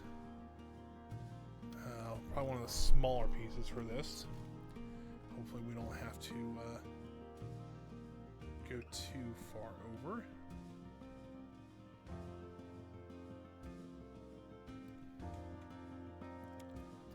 I think we're going to have to go too far over, unfortunately. I think that still works, though. I don't see anything wrong with it. I know that little flange part's sticking down, but it's okay. It's not going to be like the end-all, be-all kind of thing, so it's like, yeah, whatever. So slide these pieces into place over here. Now that we've actually got a good structure now, I think it looks pretty good. Do we want to put a beam in the middle there? I don't think we really do. I think we'll be okay with this. Let's go over the Theme Maker Toolkit, because I do have some like corrugated roof pieces that I like over here. See if they show up this way. They do. Cool. And yes, I do like the old texture on it, because I think that will kind of make it kind of sell the building a little bit more. But the problem is they're at an angle, and I don't know if I can fix that.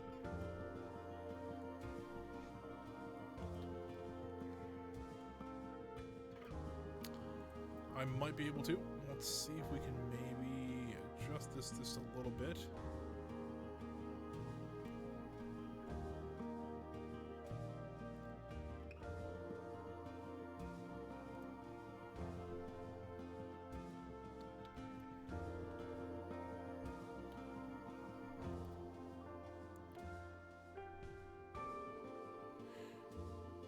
Was it this one thinking of? Hold on. Ah, these are the ones I'm thinking of. Like, some didn't add up. I swear I had something like this. These are a little bit easier to work with because they are technically flat against the ground. And I mean, these look a little newer, which I think either way would have worked. I mean, this is a new shelter. Maybe the park has had a carpentry shop back here before, but they just decided to put one of these, like a shelter, over top of it. It kind of makes sense to me, at least. All right, so we have that. Let's go ahead and duplicate all 3 pieces here around to the other side. So let's go ahead and do that. Copy. Rotate this around like so. Slide this into place over here. We'll have to just slide it over this way just a tiny bit.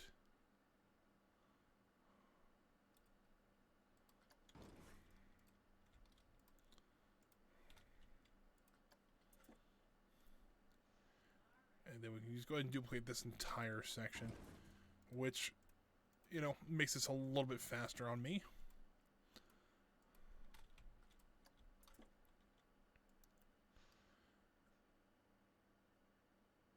And for some reason, that support's a little bit taller than the rest of them. How that works out, I'm not sure. Actually, it looks like it's the whole side there is a little off. That's a bit odd. Alright, well, we'll have to fix that here in just a moment.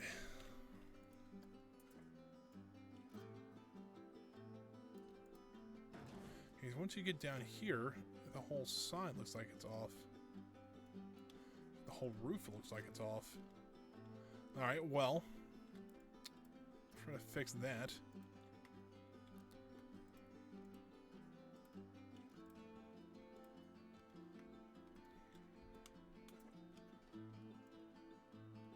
Well, that didn't work. Let's try that again.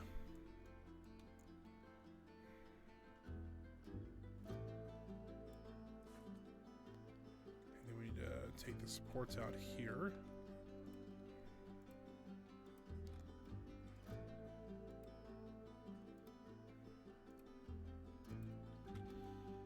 They've got one more selected somewhere.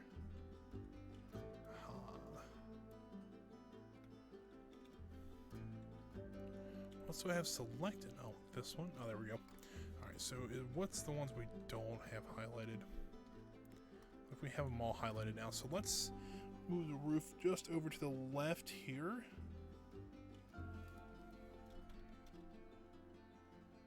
I don't know why it did that, but alright.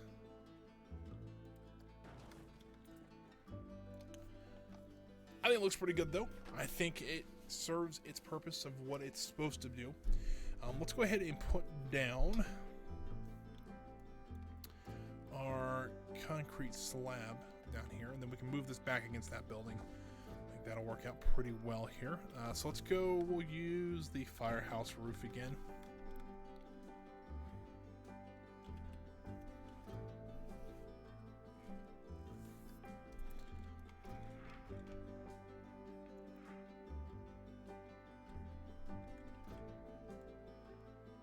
Slide this into place like it should be.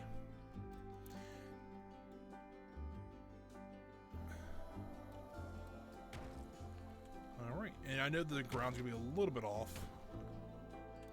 I did know that from the start that it probably would be a bit off, but that is okay. Alright, let's go ahead and just kind of fill in this section first. And we'll worry about the ends and that left side here in just a moment.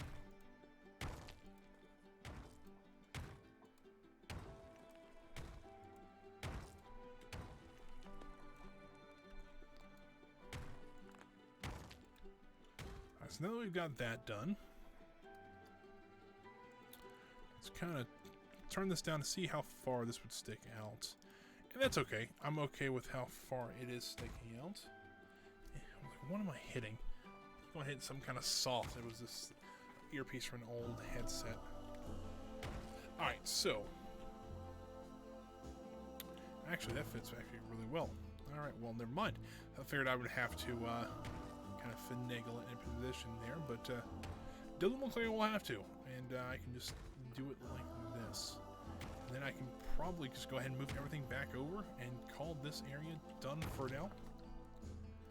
Let's go ahead and do that.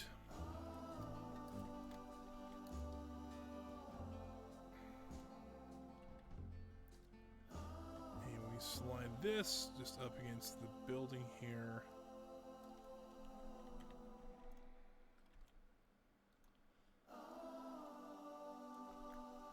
You know that the water that pulls off this thing would pretty much go right onto that roof. So we need to slide that back over just a little bit so that it'll fall off instead of onto the next building there. Sculpting. We're going to flatten this area out just a little bit better. There we go. That looks better. All right. Well, there is our little lumber storage area. I think it looks really nice, and eventually I'll put something back here that, you know, it looks like maybe they're working on something outside that's maybe a little bit too large to put into the workshop, or maybe they had started it in the workshop, realized it was too big, then moved it outside. Could be either way.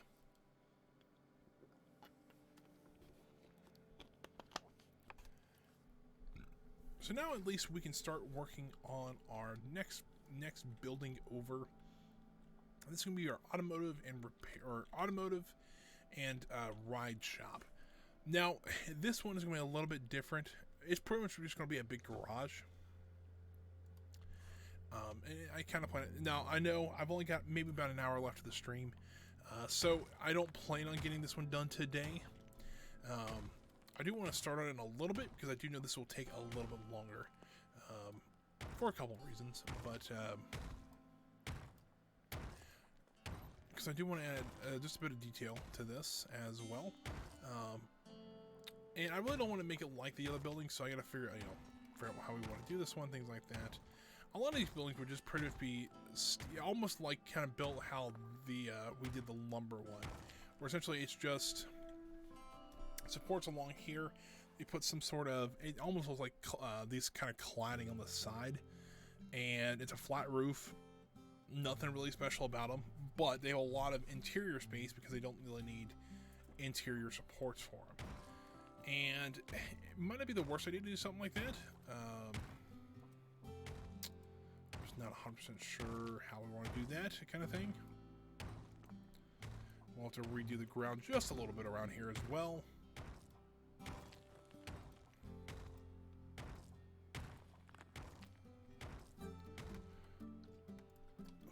Do that. There we go. Fix that pretty easily. So now that we actually have our foundation, let's see. I was trying to think. It's like, do we want to divide the shop up and essentially make it two shops? But no, I kind of want to leave it open like this. I think this works a little bit better. Now I'm trying to think how I want to do this, because I mean this is kind of an important shop just because this would help keep all the rides going and things like that. I want to make it actually one lighter here, but also keep all the vehicles going, which the vehicles themselves can actually be like, I'm pretty sure, and I could be wrong about this. I didn't spend too much time back in this department, but the vehicles themselves could be a full-time job in and of themselves. There we go. Yawning away. And I actually knew some issues with a few of the vehicles that we kept around. I know in food service, when I used to work there, we actually had, it was like I think it was a Chevy S10, so like an early 90s or late 90s, early 2000s. Nothing special. I mean, this is kind of bare bones, run-of-the-mill kind of stuff. But that's what we used to deliver inventory with. So you go to the warehouse, you would order every night, and then that next morning, well, kind of overnight into the next morning, warehouse would actually deliver it. They would actually drive through the park on this little S10 with a flatbed on it.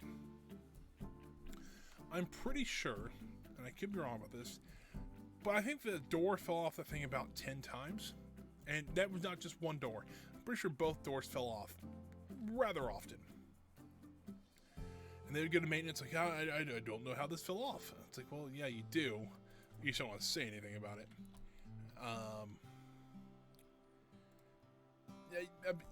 If you ever been to Kings Island, it's not that hilly in the park itself. But on some of the back roads, it can get kind of hilly. Just kind of a lot of ditches and stuff like that. Oh, I clicked on that light.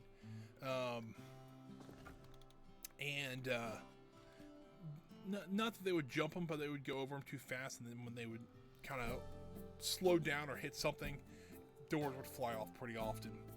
It got to the point, I do remember, I did know one of the food and maintenance guys told me about this. He's like, yeah, they had to, if you know how an older throttle works on a car, essentially it's not, like nowadays it's all like cables, or it's all electronic. But it was a cable that ran from the gas pedal to the carburetor, and then when you put your foot down, it would open up the carburetor, let more fuel in, and it'd go. Yeah, it was pretty simple. What they had to do is somebody in vehicle maintenance actually cut that wire in two and made it shorter. What that would do is that, or hold on, did it make it shorter or long? I don't remember. I'm trying to think how this went now.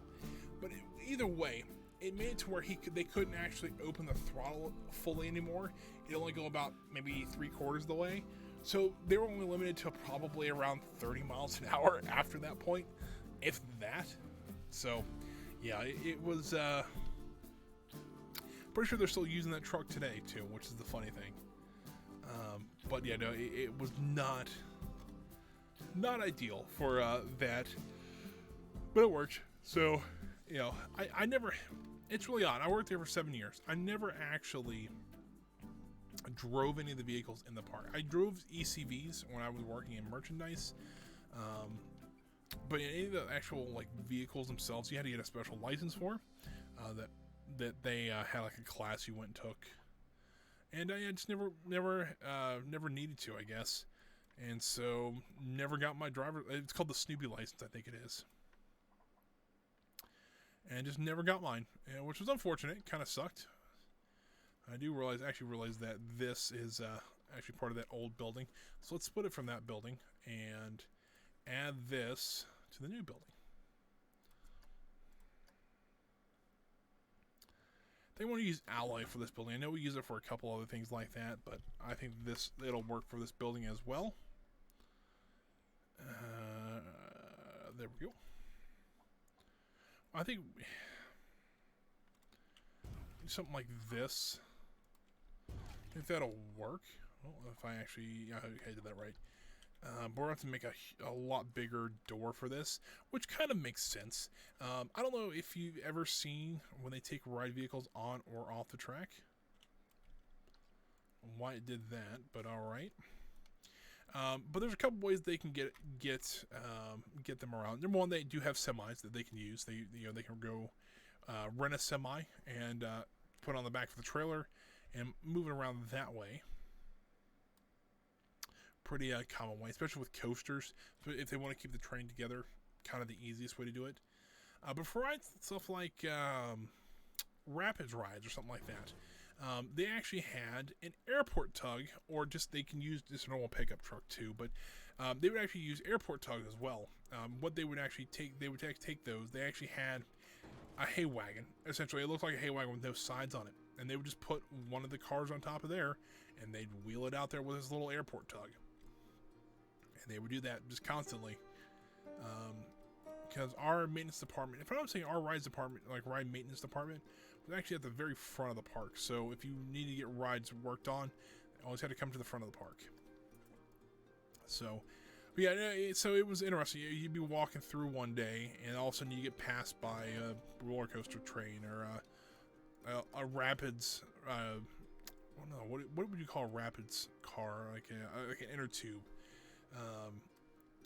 And it's like, all right, well, that's interesting. Also, this is kind of interesting, kind of funny too. So pre-season, at the end of the season, we'd actually take all the trash cans out, all the benches out, and stuff like that, and we put them in storage. We don't want, snow or sleet, rain to damage them anymore while they're not being used. So, we would put them behind the scenes. And so at the end of the year, we'd actually have to put them back out. And so we actually needed to know for those to go. So the easiest way they found to put trash cans and all that back to the park, they would usually get some sort of either the airport tug, pickup truck, something like that. And they'd load a hay wagon either full of trash cans, full of what else? Trash cans, benches, anything like that, planters even. And they would drive around the park. They would have two people in the back. When they found the spot they had to unload, they would two would jump off, take as many things they need to off, put them in place, and then keep going. And they would just do that for probably a good solid week straight, just to get all the trash cans out. And it worked like that. But every year, you would actually see them. It's like all of a sudden, it's like you would see two guys jump off a trailer, drop something off, and then take off again. Let's see here. I want a window.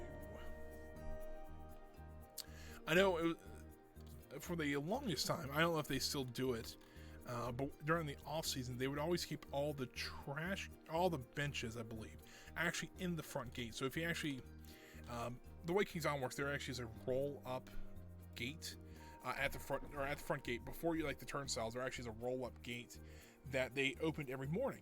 Well, when they closed that, it's a pretty good enclosed area, and so they could store a bunch of stuff under there. And usually it was mostly benches. They would store some trash cans there too.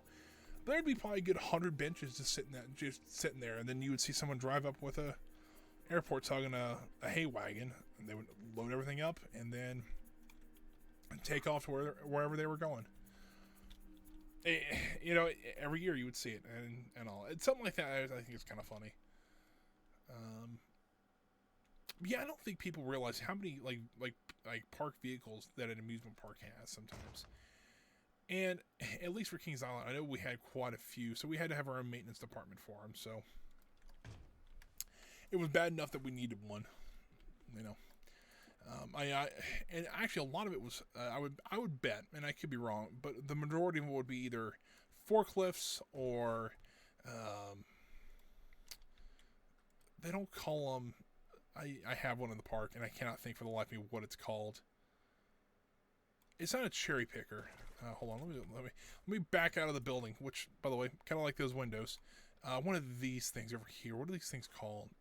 An aerial lift, I guess. They have quite a few of these. I say sitting around. They always use them. But I mean, these things get beat up pretty good. These not as bad. The forklifts, yes. I knew somebody who used to work there. It doesn't work there anymore. They had just gotten a forklift back. They were doing maintenance on it. Nothing it didn't nothing was broken, but it needed its routine maintenance done to it. And they had it for about 2 days. And one of their associates backed it into an ice machine and broke the ice machine. Broke the wheel. They broke something on the forklift enough to where they had to tow it to the repair shop to actually get it fixed again. That associate didn't last too much longer after that. Didn't fire him for that, but they've left of their own accord afterwards. But it's just stuff like that. You would hear about that stuff all the time. If I'm not mistaken, I don't know how this happened, but one of the food service trucks, if I'm not mistaken, the radio, because they all had radios in them. You could listen to AM, FM radio. I mean, that was all the technology they really had. But one of the trucks was all the buttons had stopped working, and the tune knob, because in old cars they actually had a knob where you had to tune your own radio station, or you could. That had broken, and it was stuck on the Spanish music channel, and so you knew that they were coming because there was one or two guys who thought it was kind of funny. But every once in a while, you just hear you'd be sitting in the park, and it'd be dead quiet during the preseason, and all of a sudden you'd hear just Spanish pop songs, and all of a sudden you see the food truck just drive by, yep, there it is. It was kind of almost like an ice cream truck, but it was Mexican pop music, and it was the funniest thing. I don't know why I thought it was so funny, but we always would just, I don't know, stuff like that happened. I mean, not often, but it did happen. I'm trying to think, well, it's just other backstage stories that we probably, that most guests probably wouldn't know about, but were still funny. I'm trying to think. I know if you are a big fan, I can tell you I am not. But the show Ghost Adventures, they actually did a episode at Kings Island. They were in, apparently Kings Island's haunted.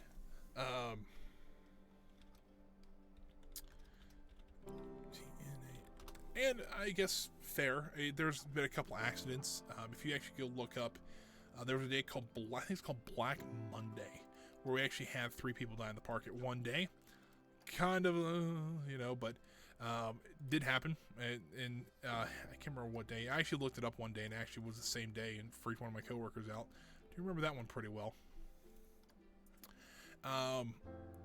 But they actually did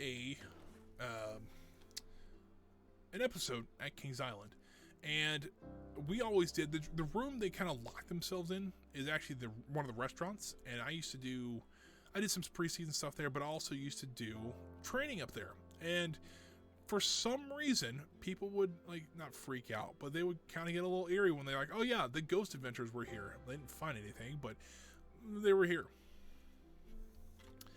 I don't know if I spelled maintenance right, but all right, that works for me right now. It's I don't know why some people would freak out over it, and others would whatever.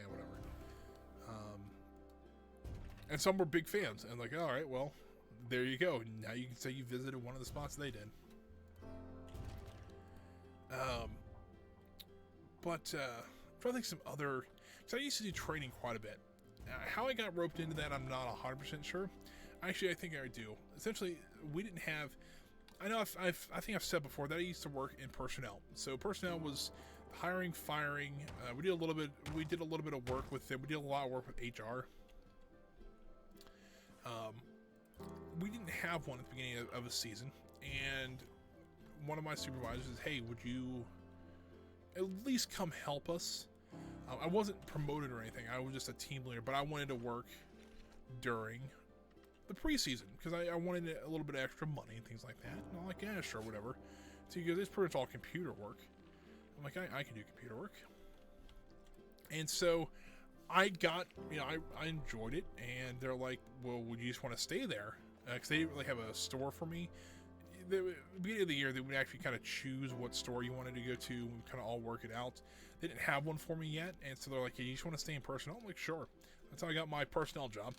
And it was, I worked there for about 7 months and then I actually moved to merchandise after that. Kind of show you how well that went. But I remember, I can tell you another one of those stories that kind of came from that office. I was working there when I was, just started in personnel. They had a certain uniform. Every department has a uniform that you have to wear. Well, this was kind of in a transition period where they were going from older, like when I started there, they had, my uniform was, I wore a cotton button-down shirt. It was green and yellow plaid, dark blue shorts, a dark blue apron, and a dark blue hat, and then I had to wear slip-position shoes. That was the food service uniforms. Weren't great, and they were very hot. So when I went to, that year, they actually went to polyester shirts. It was like a dark blue, maybe more like a light blue, and green, like a lime green. Not bad, but if you look up Cedar Fair uniforms, they'll probably show up. They're pretty common. Well, when I went to personnel, I had to change uniforms because that's how it works. And personnel actually was using some of the older shirts still, and it was a blue, or it was a white shirt with blue stripes, kind of vertical stripes. And I'm like, okay, not the worst in the world, but I can kind of live with it. So I go back to our wardrobe department, and I'm like, hey, I need to get a new uniform, because I had transferred to a new department and our new role, and I needed a new uniform. And I knew the people working it, so it wasn't like it's a huge deal. And she comes back, she goes, yeah, we got a problem. I'm like, oh, great, this is not good. And she goes, we only have those in an extra large. Now, from what little you guys see of me, an extra large isn't going to cut it. I wear usually about a 3X. That's about what I usually wear. And I'm like, well, that's not going to work, you know. And I'm like, let me go talk to my boss and see what I can do. Because, you know, I could wear an old food service shirt. I wouldn't have cared. But essentially it was dark blue pants, and then I could wear whatever shoes I wanted to then, which was kind of nice. I still wore slip resistance because I still had a lot, you know, I could still be a manager out in the park. So all I have to do is throw on a hat and apron, and I could go work at a stand. And I still did that. Every once in a while, if like a manager was going to be late for a couple hours, I would go jump over there and give people breaks or whatever. And so it was pretty common that I would, you know, I could be out in the park, and I would do other things out in the park as well, deliver schedules, talk to associates, things like that. But back to the uniform, I had to go try to find a uniform, and it's like, all right. And my boss is like, you can't use your old food service one because that would make you look like just a normal associate. And he goes, just try to find something, or try to get something that would just be kind of plain, you know, nothing crazy. I'm like, cool. So he goes, maybe there's like a dark blue shirt, like dark blue and white. That's what they use in admissions. Like, okay, I'll go take a look, and I walk to the person and think, hey, what about something like this? And essentially it's just a dark blue shirt, and then the sides are white. They're kind of white cutouts, and that's kind of how the food service one, it was the blue and the green cutouts. Like, yeah, we get plenty of those. I'm like, cool. I'll take two of those because you got two things of uniform. And so, like, great. I got my bag. I got a good change so I can go turn in my old uniform. And I wasn't paying attention. Turn in my uniform, and I get back to my desk, and I'm like, something doesn't feel right. Just something on the. I happened to look at the sleeve, and it said paramedic on it. Apparently what happened is that they accidentally gave me the paramedic uniform instead of the office uniform. Eventually they actually switched everybody over to the dark blue uniforms for office. But yeah, they gave me the paramedic one. So I actually had, like, on the sleeve it said paramedic, had like the paramedic badge here. Like, I looked like a paramedic in the park, but there was no way. I was not trained for that. So I'm like, all right, I have to go change. And I walked down there and start talking. She goes, oh, did you get promoted to paramedics? I'm like, nope, that's exactly why I'm here. She goes, yeah, I think I realized that mistake after you left. I'm like, yeah, well, it happens. So I changed that again, and I got essentially it was the same outfit, but it was just without the patches on it. And that's what I wore the rest of the year. Well, until I switched to merchandise, then I got my purple shirts. But yeah, I just think that was hilarious. That I was a paramedic for about maybe 45 minutes. So, yeah, you know, it was fun. But you know, it's stuff like that. It's like, oh boy, that's it could have been worse. I mean, it's you know, it could have been that they thought I was a paramedic walking through the park. But yeah, every time I think about it, it's hilarious. But let me go ahead and get the vehicle maintenance sign on here now.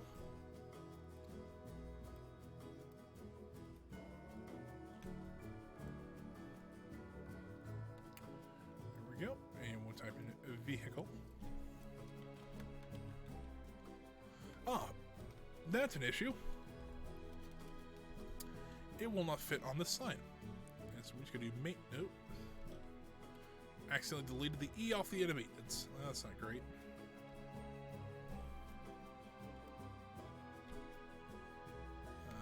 enter.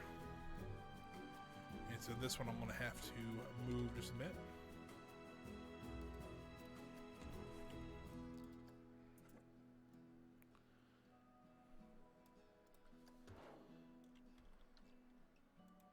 I can cover up this sign, that's no big deal. There you go, vehicle maintenance, that'll work. So now we got both sides, and yes, the ride's ride maintenance actually is bigger than the vehicle maintenance department. Kind of makes sense, but we still have to have both. I'm trying to think of what other funny stories like that.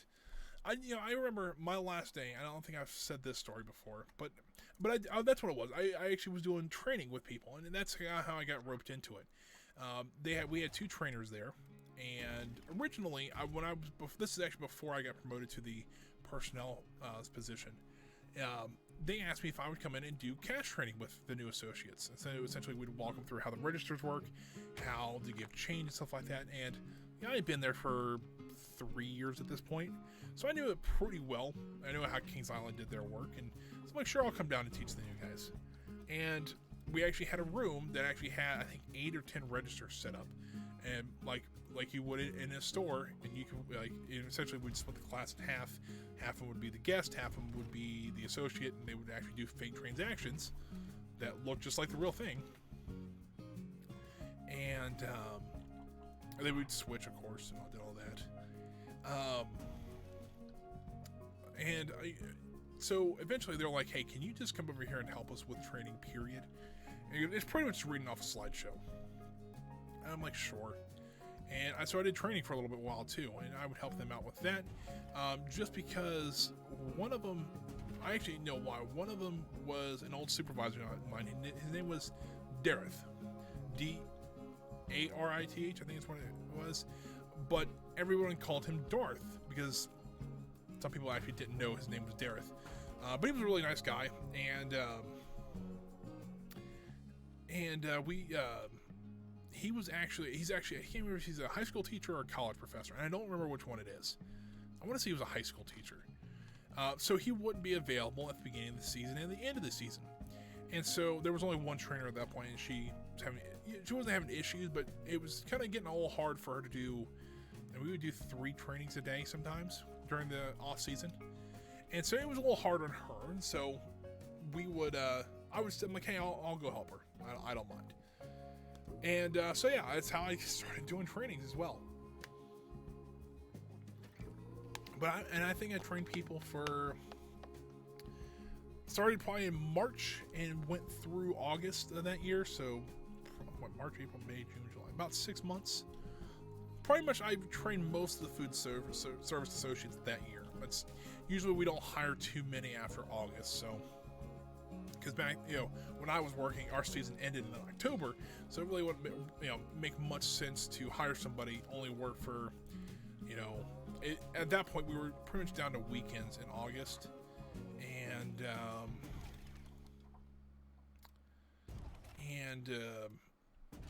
so it wouldn't make any sense for somebody come in for what it'd be. That's a little more than I thought. Maybe let's say so. Essentially, if they got hired in August, they had to start sometime in September. And so if you think about that, they only have 4 weeks. So that's 8 days. If they were in school, it would be about 8 days a month. So it'd be 16 days. So it just kind of wouldn't make any sense on either side to hire associates during that time. So pretty much by August, we had pretty much all the training done. But I remember my last day there. I was working in merchandise, worked my shift, came in, I put in my 2 weeks, and I'm like, okay, they had to walk you out, and so you had to go up to the office. You turn in your badge. You would swipe out one last time. You had an ID, and you'd hand it back to them because that ID was pretty powerful. Now, mine wasn't as powerful as it was because I wasn't a manager at that point because I had taken a year off because I got injured, and then I came back just as an associate for a year. But it was so but you can still get into the park with them, stuff like that. They didn't take them. So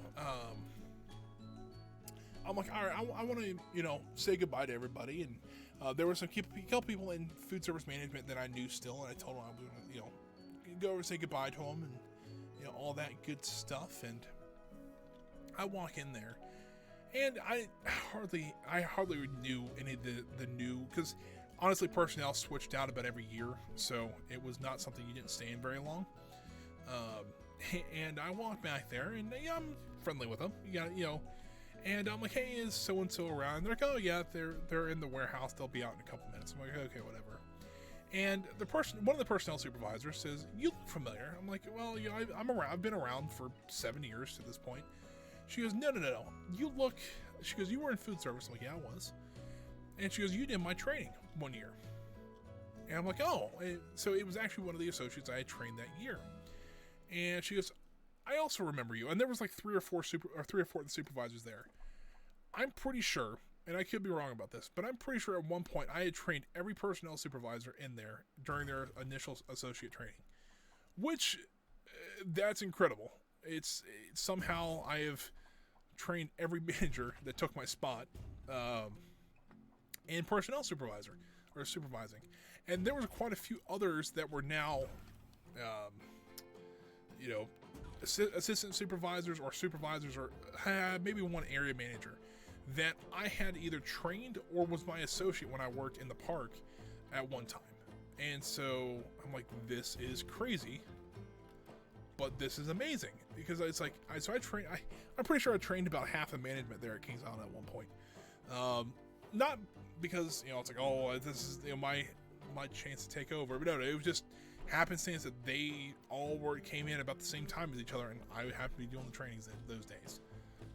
So it was pretty neat. So that's, I don't know how big of a mark I left on that place, but I would say management, I don't know, I bet you there's probably at least 1 or 2 people there that still that got training from me that still work at the park today. I could be wrong about that. They could all left and done other things or better things.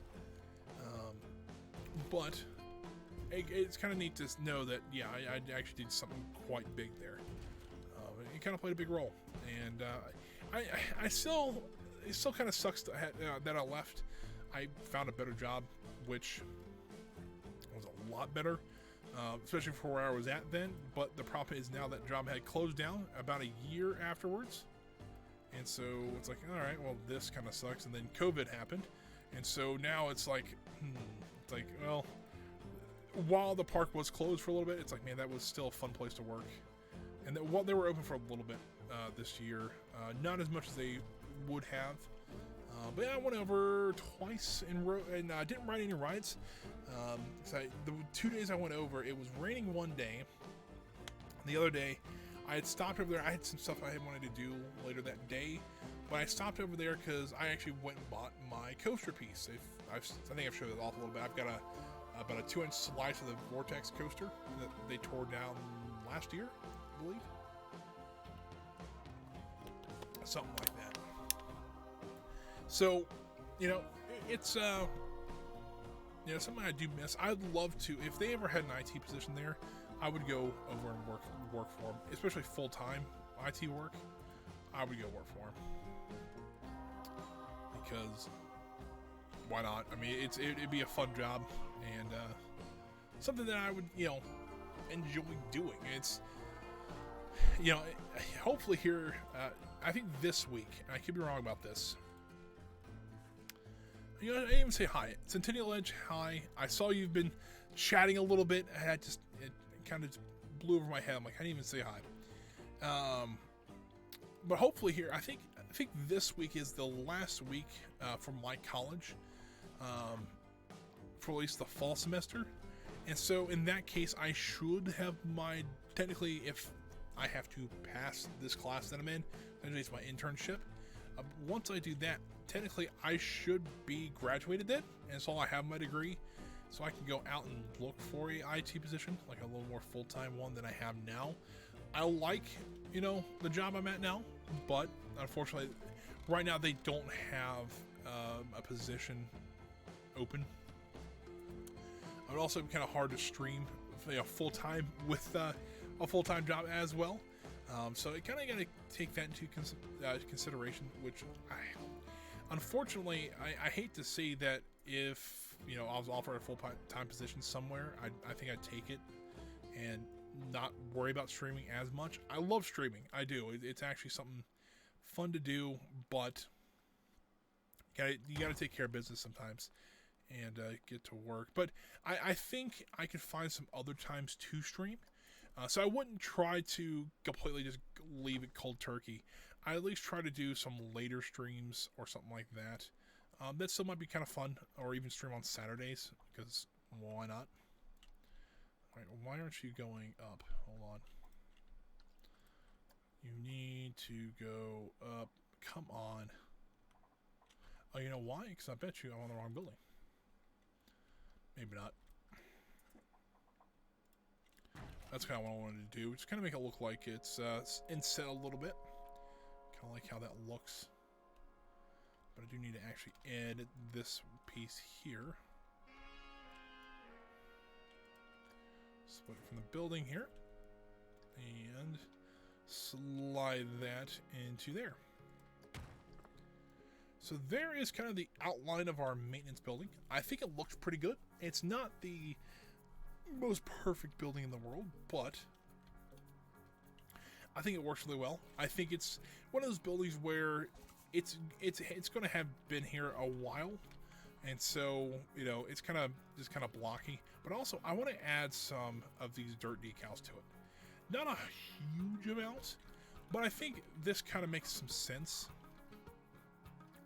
Like under the, well, it's a little bit big for the windows, but let's try something else. See if there's a little bit smaller one.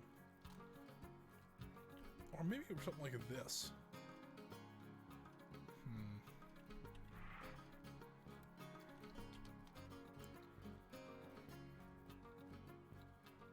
Because I mean, while the aluminum look or the alloy looks really nice, to me that's a little too new. To me, this needs to be an older looking building. So I'm thinking some of these dirt. Ooh, hold on, like something like this. Hold on, I think something like this, and then inset that as far as I can.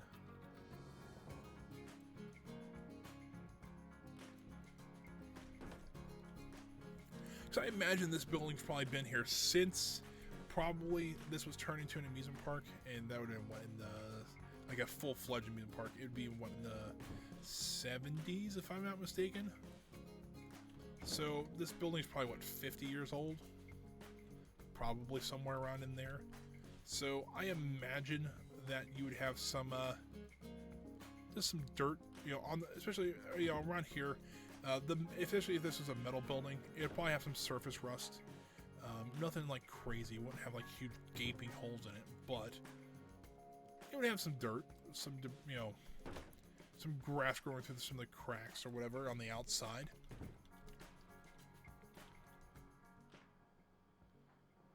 Oh, I think I hit the escape button one too many times. There we go. Yeah, something like that. It kind of makes the building look. I mean, not like it doesn't look. Doesn't make the building look bad. It just makes it look like it's been here for a little while.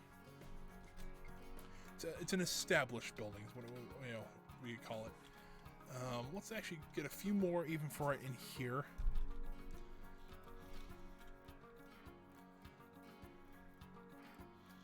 Let's go use this one again.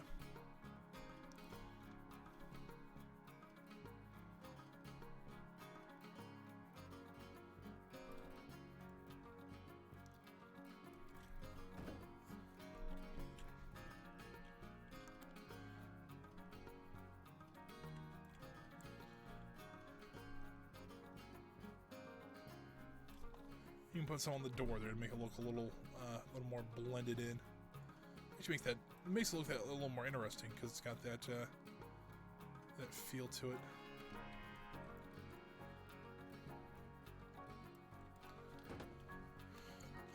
I'm gonna do some on the sides here.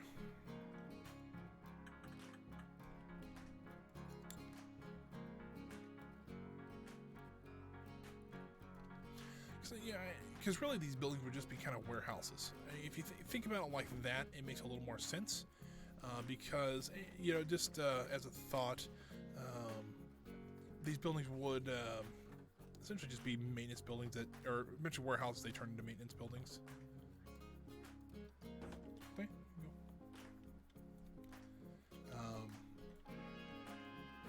And honestly, these buildings, if they don't need to be fixed, they probably won't be fixed. Unless something major has happened, windstorm, stuff like that. Which, I don't know, here in Ohio, we do have some storms. I remember one time, this is when I was working in personnel, there was a really bad storm. Where my office was, I had no windows or anything, so I couldn't see outside. But you can actually hear it. I mean, we had a metal roof, so if it was raining hard enough, you would hear it. And we started hearing like, oh man, and then you'd hear the thunder. It's like, all right, something big's going on. And usually, if something like that, if something serious came up, we would actually, they would call us and say, hey, can you go to such and such place to help out or whatever. And we had a radio in our office, so if we needed to call somebody, because all the area managers had a radio. All the I'm trying to think who else had radios. All the carts people, so that the carts, if you Dippin' Dots carts, things like that, would actually, the managers would have the radio. So if we needed to call them, we could. Then we actually had a dispatch center that actually dispatched all of our, I don't know what that was, dispatched all of our emergency medical, fire, police, things like that. And that was base, is what we called them. And so there was one, so we could hear radio calls coming in. So if something did go wrong, we would know about it. And there was one story where we were, for some reason, we were bored. We must have been bored one day. And so we were standing out in the warehouse watching the storm. And we had the, it was kind of like it was a food service warehouse. We had the door kind of rolled about halfway down. And there was a lightning bolt hit maybe 300 yards away. It was in the picnic area. If you remember from last time, I kind of showed you the picnic area at Kings Island. And it hit there, and apparently it hit a light pole. And there was, light pole, let's see if I can find one real quick. Oh, I think I hit escape one too many times. I'm just going to fix that. We'll come back to the building here in a second. But let me see if I can find a light pole, kind of like the one I'm thinking of. So it was something, it's a little, not quite. It was something similar to this one, but instead it had two lamps, on, like one on either side. Apparently it hit one of those and just shattered the glass, just absolutely ripped it apart. And no one got hurt, thankfully. But yeah, you could actually, that's the lightning bolt that hit over there. And so we had to do a little bit of cleanup after that one. But they were actually pretty well on top of things when it came to the storm. So we never really got caught out in storm. We never didn't expect it. Now, when I did work in food service, though, we did have to take down. I remember not fighting with guests, but having a conversation with guests about what was going on. When a storm would come in, we would always have to put up the umbrellas. You probably have seen these. They're like this, or parasols, some people call them. They're just the umbrellas that you put up through the tables that they provide shade and stuff like that during when it's nice and sunny out. But during a storm, we'd have to put them up, especially because if it was a high wind situation. And I remember so many times we'd go out there, take them down, and then all of a sudden we would look out and there was a guest putting one back up. We have to go out there, explain to them why they're down. And I've had a couple arguments, but once again, I'm kind of a big guy. Usually, most people didn't take too much convincing to realize that, yeah, this is kind of serious. You need to leave them down. And some people would still fight us over it. And I remember there was some that actually didn't listen to us and put them back up.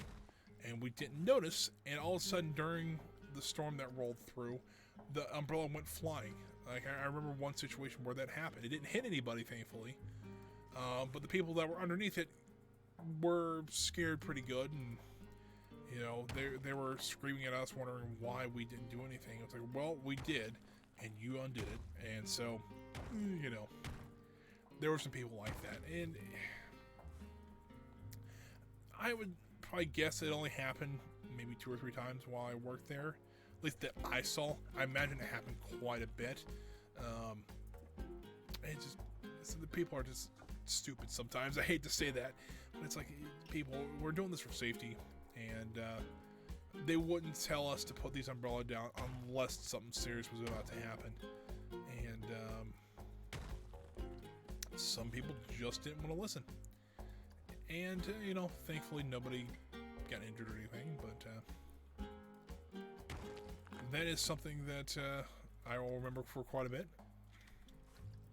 So if you ever go to an amusement park and you think it's about to rain or something like that, always look for the associates. If they're starting to do stuff like that, put umbrellas down, or if they are if you look at the carts and there's no carts open, or there's very few open, or something like that, might be a good idea that it might start raining here soon.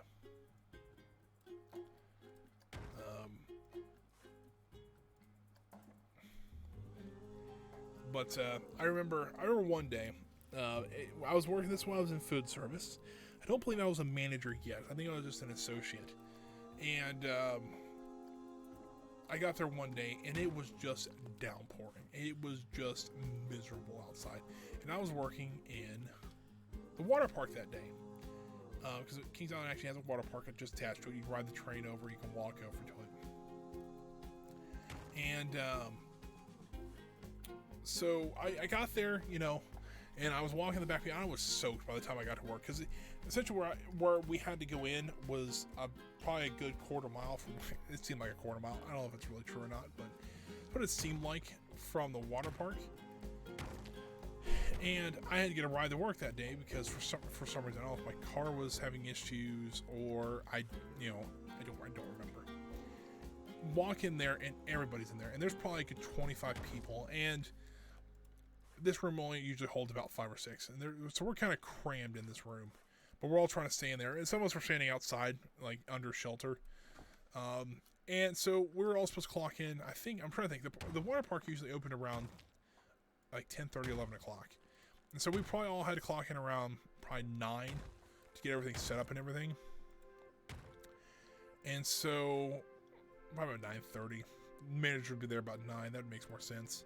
And we managers were sitting there, and all of a sudden they get a call. It's like, yep, bar park's not opening today at all. And it was bad enough to where it was going to be a bad enough day that they actually sent people home. Not a very common thing. Usually they would send us to the main park at that point, or for me, they'd just send me back to my stand, because that was not my home stand. I still worked at Hank's Burrito Shack at that point. But I just, it's like, all right, cool, we're ready to go home. It's like, we've been here for 10 minutes and I'm drenched. At least they let me clock in and get paid for 2 hours, because that's how Cedar Fair worked.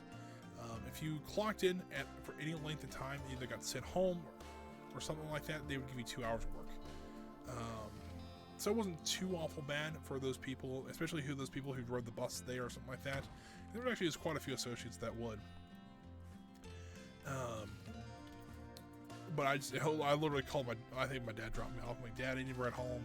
It's only been 15 minutes, but I need to ride home. I'm pretty sure he just parked in the parking lot because I think he knew at that point, but I could be wrong about that. But yeah, I remember the water park was a place that nobody wanted to go for some reason. Unless you were over there full time, that was your home area, nobody wanted to work in the water park.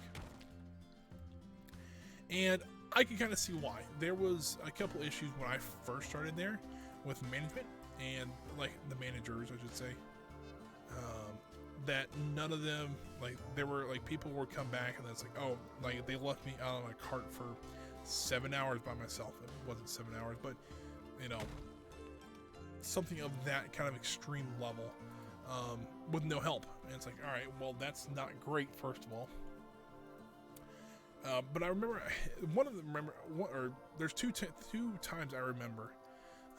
First time was a little bit easier on me, but I was getting so bored out there, it was not funny. I was working on it was essentially just a drink station that they had out there, and it got to a point where I was still a minor at that point. So in Ohio, a minor has to take a break every 4 hours or every 5 hours. And if not, it actually is a labor violation. They can get in some big trouble for it. And so I was like, okay, whatever. And usually they would take us off for break every 4 hours. They could split your kind of shift in half. So essentially you work 4 hours, go on break, and then work your other 4 hours usually, or 3.5, something like that. And so usually it wasn't too big of a deal. The problem was I was standing out there, doing my job. Really, that day was really hardly anything, but I'm sitting there, I'm like, all right, well, this is not fun. It's been my 4 hours. I need to go on break. And with carts, you can't just go right on break. You can't just walk in the back and go on break. You actually usually have to go to an office that they have set up. Usually, this one was actually, it was a good walk, maybe about a 5-minute walk, maybe a little less than that. But it was still a good walk away. And actually, that's the wall I wanted to move. Shoot, for some reason I did move it, and I didn't move it in the right place. I remember it's been 4 hours. I need to have a break. Well, 4 hours comes and goes, and nobody shows up.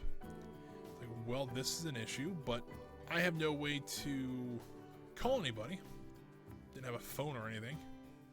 So it's like, all right, well, I guess I can, I'll just stand here, until they come and get me, because I couldn't really do much else. And so 4 hours comes and goes, 4.5 comes and goes. Remember, 5 hours, they get in trouble for this. At 10 minutes before my 5 hours, a manager and another associate comes running up, and they're like, yeah, you're about to hit your 5. I'm like, yeah, I'm well aware of that. And I've been waiting here for almost an hour for you guys to come, and nobody did. I don't know if they actually forgot about me. Not like, but it did happen. Stuff like that would happen, unfortunately. Or they're like, yeah, we just don't have enough people. And like that also happened, but that was a lot less common. So I remember sprinting through Soak City, which is what the water park was called, and to get on break, and I think I made it. I think I only had like 3 or 4 minutes to spare, which is not a whole lot of time. But the other one I remember, they were trying out something new, and it was called mobile vending. And so it's not like mobile like vending machines. I actually had a cart that probably weighed about 30 pounds. All right, they didn't have anybody that could push this thing. I walk over there one day, and they're like, yeah, we're going to try this. You're going to be the one that pushed it. I'm like, great. And so they would load this thing down with ice and then drinks and stuff like that. And so that's pretty much what the entire cart was. And I remember probably weighed 60 or 70 pounds. And my job, I had to walk through the Soak City and push this cart. 70 or 80 pounds. I'm pretty sure that I was still wearing the old uniform. So the cotton button down, apron, hat, and everything. And it was probably a good 95 degrees outside. It was hot that day. I made it across about halfway across Soak City, and I almost passed out because it was that hot. Everything hurt. It's like, this isn't going to end well. And so I remember I didn't work too much after that because they thought I was going to pass out. But I remember sitting under. I still remember the spot. It's a little like alcove near the main wave pool. I was just standing there, in the shade, trying not to pass out. And then eventually, I can't remember if it was Park Services or something like that came over. He goes, "You don't look great." I'm like, "Yeah, well, I don't feel great either." And I think he went and got somebody finally. And they realized how bad off it was, and I don't think they ever did that again. Maybe one other time, but yeah, they never wanted to try that again because they were having too many issues with people getting sick or passing out or whatever. Never actually passed out, so that was a good part, but it was kind of just going to show that they would try stuff like that, especially in the water park, and not have too much luck with it. I remember one day though, so over Labor Day, and I'm talking a lot, and we're getting towards the end of the stream, and I've almost got this building kind of the outline done, and I think once I get the outline done, we'll do like the details and stuff like that next week. I think that'll work out pretty well. Well, I figure one more story, I think we can kind of get this done. So is it Memorial Day, I believe it is. Memorial Day, I think, is the one in the fall. I was getting Labor Day mixed up. But they would always do, Kingston would run what they call dollar days. And dollar days is certain items throughout the park were only $1, which is a miracle. Like, it was just crazy. I remember it was dollar drinks, so all you can drink for $1. Well, all you can drink was $1 each, I should say. Dollar slices of pizza, dollar ice cream cones. What other ones were there? Dollar hot dogs, dollar cotton candy, just stuff like that. Mostly it was food service stuff, and so a lot of times what they would do is they would pull people from merchandise to go work over in other places. You know, they would usually pull people from merchandise to go work in food service, and they would run the registers, and then the actual food service people can make the food, stuff like that. Well, I never liked dollar days, so usually I would try to take them off, but for some reason I actually had to work one of the Saturdays. And so I'm like, all right, well, I was working in merchandise at the time, and I got a call like, yeah, we got to send 3 people or 4 people to the office. That means they were going to be sent to food service, and I got picked. I'm like, you have got to be kidding me. I just left food service, and I'm like, I know they're going to send me to food service because I was just in food service. I can technically go help them in the kitchen because I knew how to do everything, pretty much. The pizzas, hot dogs, pretty simple. And it was hilarious because we get to the office and they're sending everybody out. I mean, everybody's going. And they're like, all right. And they get down to me and like 2 other associates. Like, cool. You guys are going to the water park. I'm like, oh, great. Number one, food service, not great. Water park, even worse. I'm like, well, this is going to be a crappy day. I just knew it. I knew I got off at 5, and that was the best part about it. No, I actually got sent over to the merchandise department in the water park, and I worked. It was, is it Seaside? I don't remember. It's Seaside something. And I worked there all day, and I was there till I think 2 o'clock. And remember, I got off at 5. At 2 o'clock, all the closers came in. They're like, yeah, you can go ahead and go on home. I'm like, all right. And so I left. It was amazing. Didn't have to worry about all the people trying to get dollar everythings. Well, guys, I think that's going to be it for this stream. I think that we've done enough. I've talked enough. I've told enough stories. But we've actually got, I won't say a lot done, but we actually have this building a little bland. I'm going to point that out there. It's a little bland. It needs a little bit of work, but it's a good start on a little shop over here. I do love this little lumber area, though. I think that works out pretty well. We do need to add a little more detail around the back here, maybe some more grass, and so it kind of make it look a little more overgrown. The vehicle maintenance department, the rides and vehicle maintenance, needs a little more work. I'm thinking about doing what I did kind of for the warehouses, doing these little triangles on top of here as well. I'll probably put 1 over here, maybe 2 or 3 over here. I think that'll work out pretty well. But I think they look really good. I think we've got a good solid working. If you look at our backstage area now, it actually is starting to look like something that kind of look from down here. Hold on, there we go. It just kind of looks like something that we need to help support the park. Food service. This is food service warehouse, general merchandise, got our money room and everything. So this is all the stuff we did last stream. We were all just trying a couple different things out. I think it works out pretty well, though. That building could use a little more detail, but it's still not bad. We have our junkyard over here, right across from the building we were working on today, as well as our landscaping department. This is just part of the landscaping. This is not the entire landscaping department. Then we've got a little lumber. We don't even have a sign for our carpentry shop. We probably need to get one of those. And then we got our ride and vehicle maintenance building. which honestly I actually really like the details of decals on the bottom there to make it look a little bit older. I don't like the line there. We might have to cover that up with something. But yeah, just adding a little detail like that to make it look a little bit older. It looks very bland, but it's kind of how the buildings are. I think a little bit more detail, a little more roof detail and stuff like that. I think that'll be a little, make the building look or kind of pop out and make it look like an actual building. But yeah, I think that is going to be it for me today, guys. So let me pop over to the main screen over here. There we go. Well, guys, thanks for joining me today. I really do appreciate it. If you guys enjoyed the stream and you want to support me in any way, the best way you can do that is actually just leaving a follow. That'll give you all, every time that I stream. I do stream 2 times a week, every Wednesday and Friday from 1 p.m. to 4 p.m. Eastern Standard Time. And if that ever changes, I will let you know. But yeah, that's my normal schedule. We're trying to get to 50 followers. That's kind of the goal. The goal, we're at 48 right now, so we're only got 2 away. Hopefully we can get there by the end of the year. Kind of the whole idea. We want to do a celebration in Thunder Lake, but we need to get to 50 followers first, so we're getting just a little bit closer. But guys, you are welcome for the stories. I hope you guys can come back. Well, I'll tell more stories next week.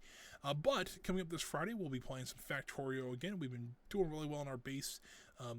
Starting to actually get a little, we're getting towards the end of that game. I don't know how many more streams we have left of it. We'll see here. Probably, if I had to guess, probably maybe 2 or 3 more weeks of that. It's probably towards the end of the year. We'll want to figure out what new game to play. But yeah, I think so far, if you guys are interested at all, that's a really fun one to go to. That was a little more fast paced. I think that stream goes by pretty quick. So yeah, I think for today, guys, that'll be it for me. Oh, one more thing. Forgot about this. If you guys are interested in more content from me, you can actually check below this. I think it's on the left-hand side or right-hand side. I'm sorry, left for me. Right below here, there's actually a link to my YouTube channel. So if you guys are curious, if you missed any stream or you want to go back and see how I built Thunder Lake from not quite the beginning, but close to the beginning enough, all the way to now, all the streams are on there. There actually is some best bits as well. So if you actually these are just kind of edited videos that I did. Some of the best bits of what I did that week or that month.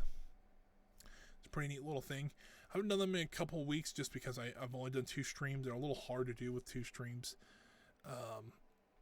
But I still think you guys can enjoy those. So guys, have a great rest of your Wednesday. Have a great Thursday. I'll see you back here on Friday for some more Factorio. But until then, guys, have fun out there. Stay safe, and I will see you then.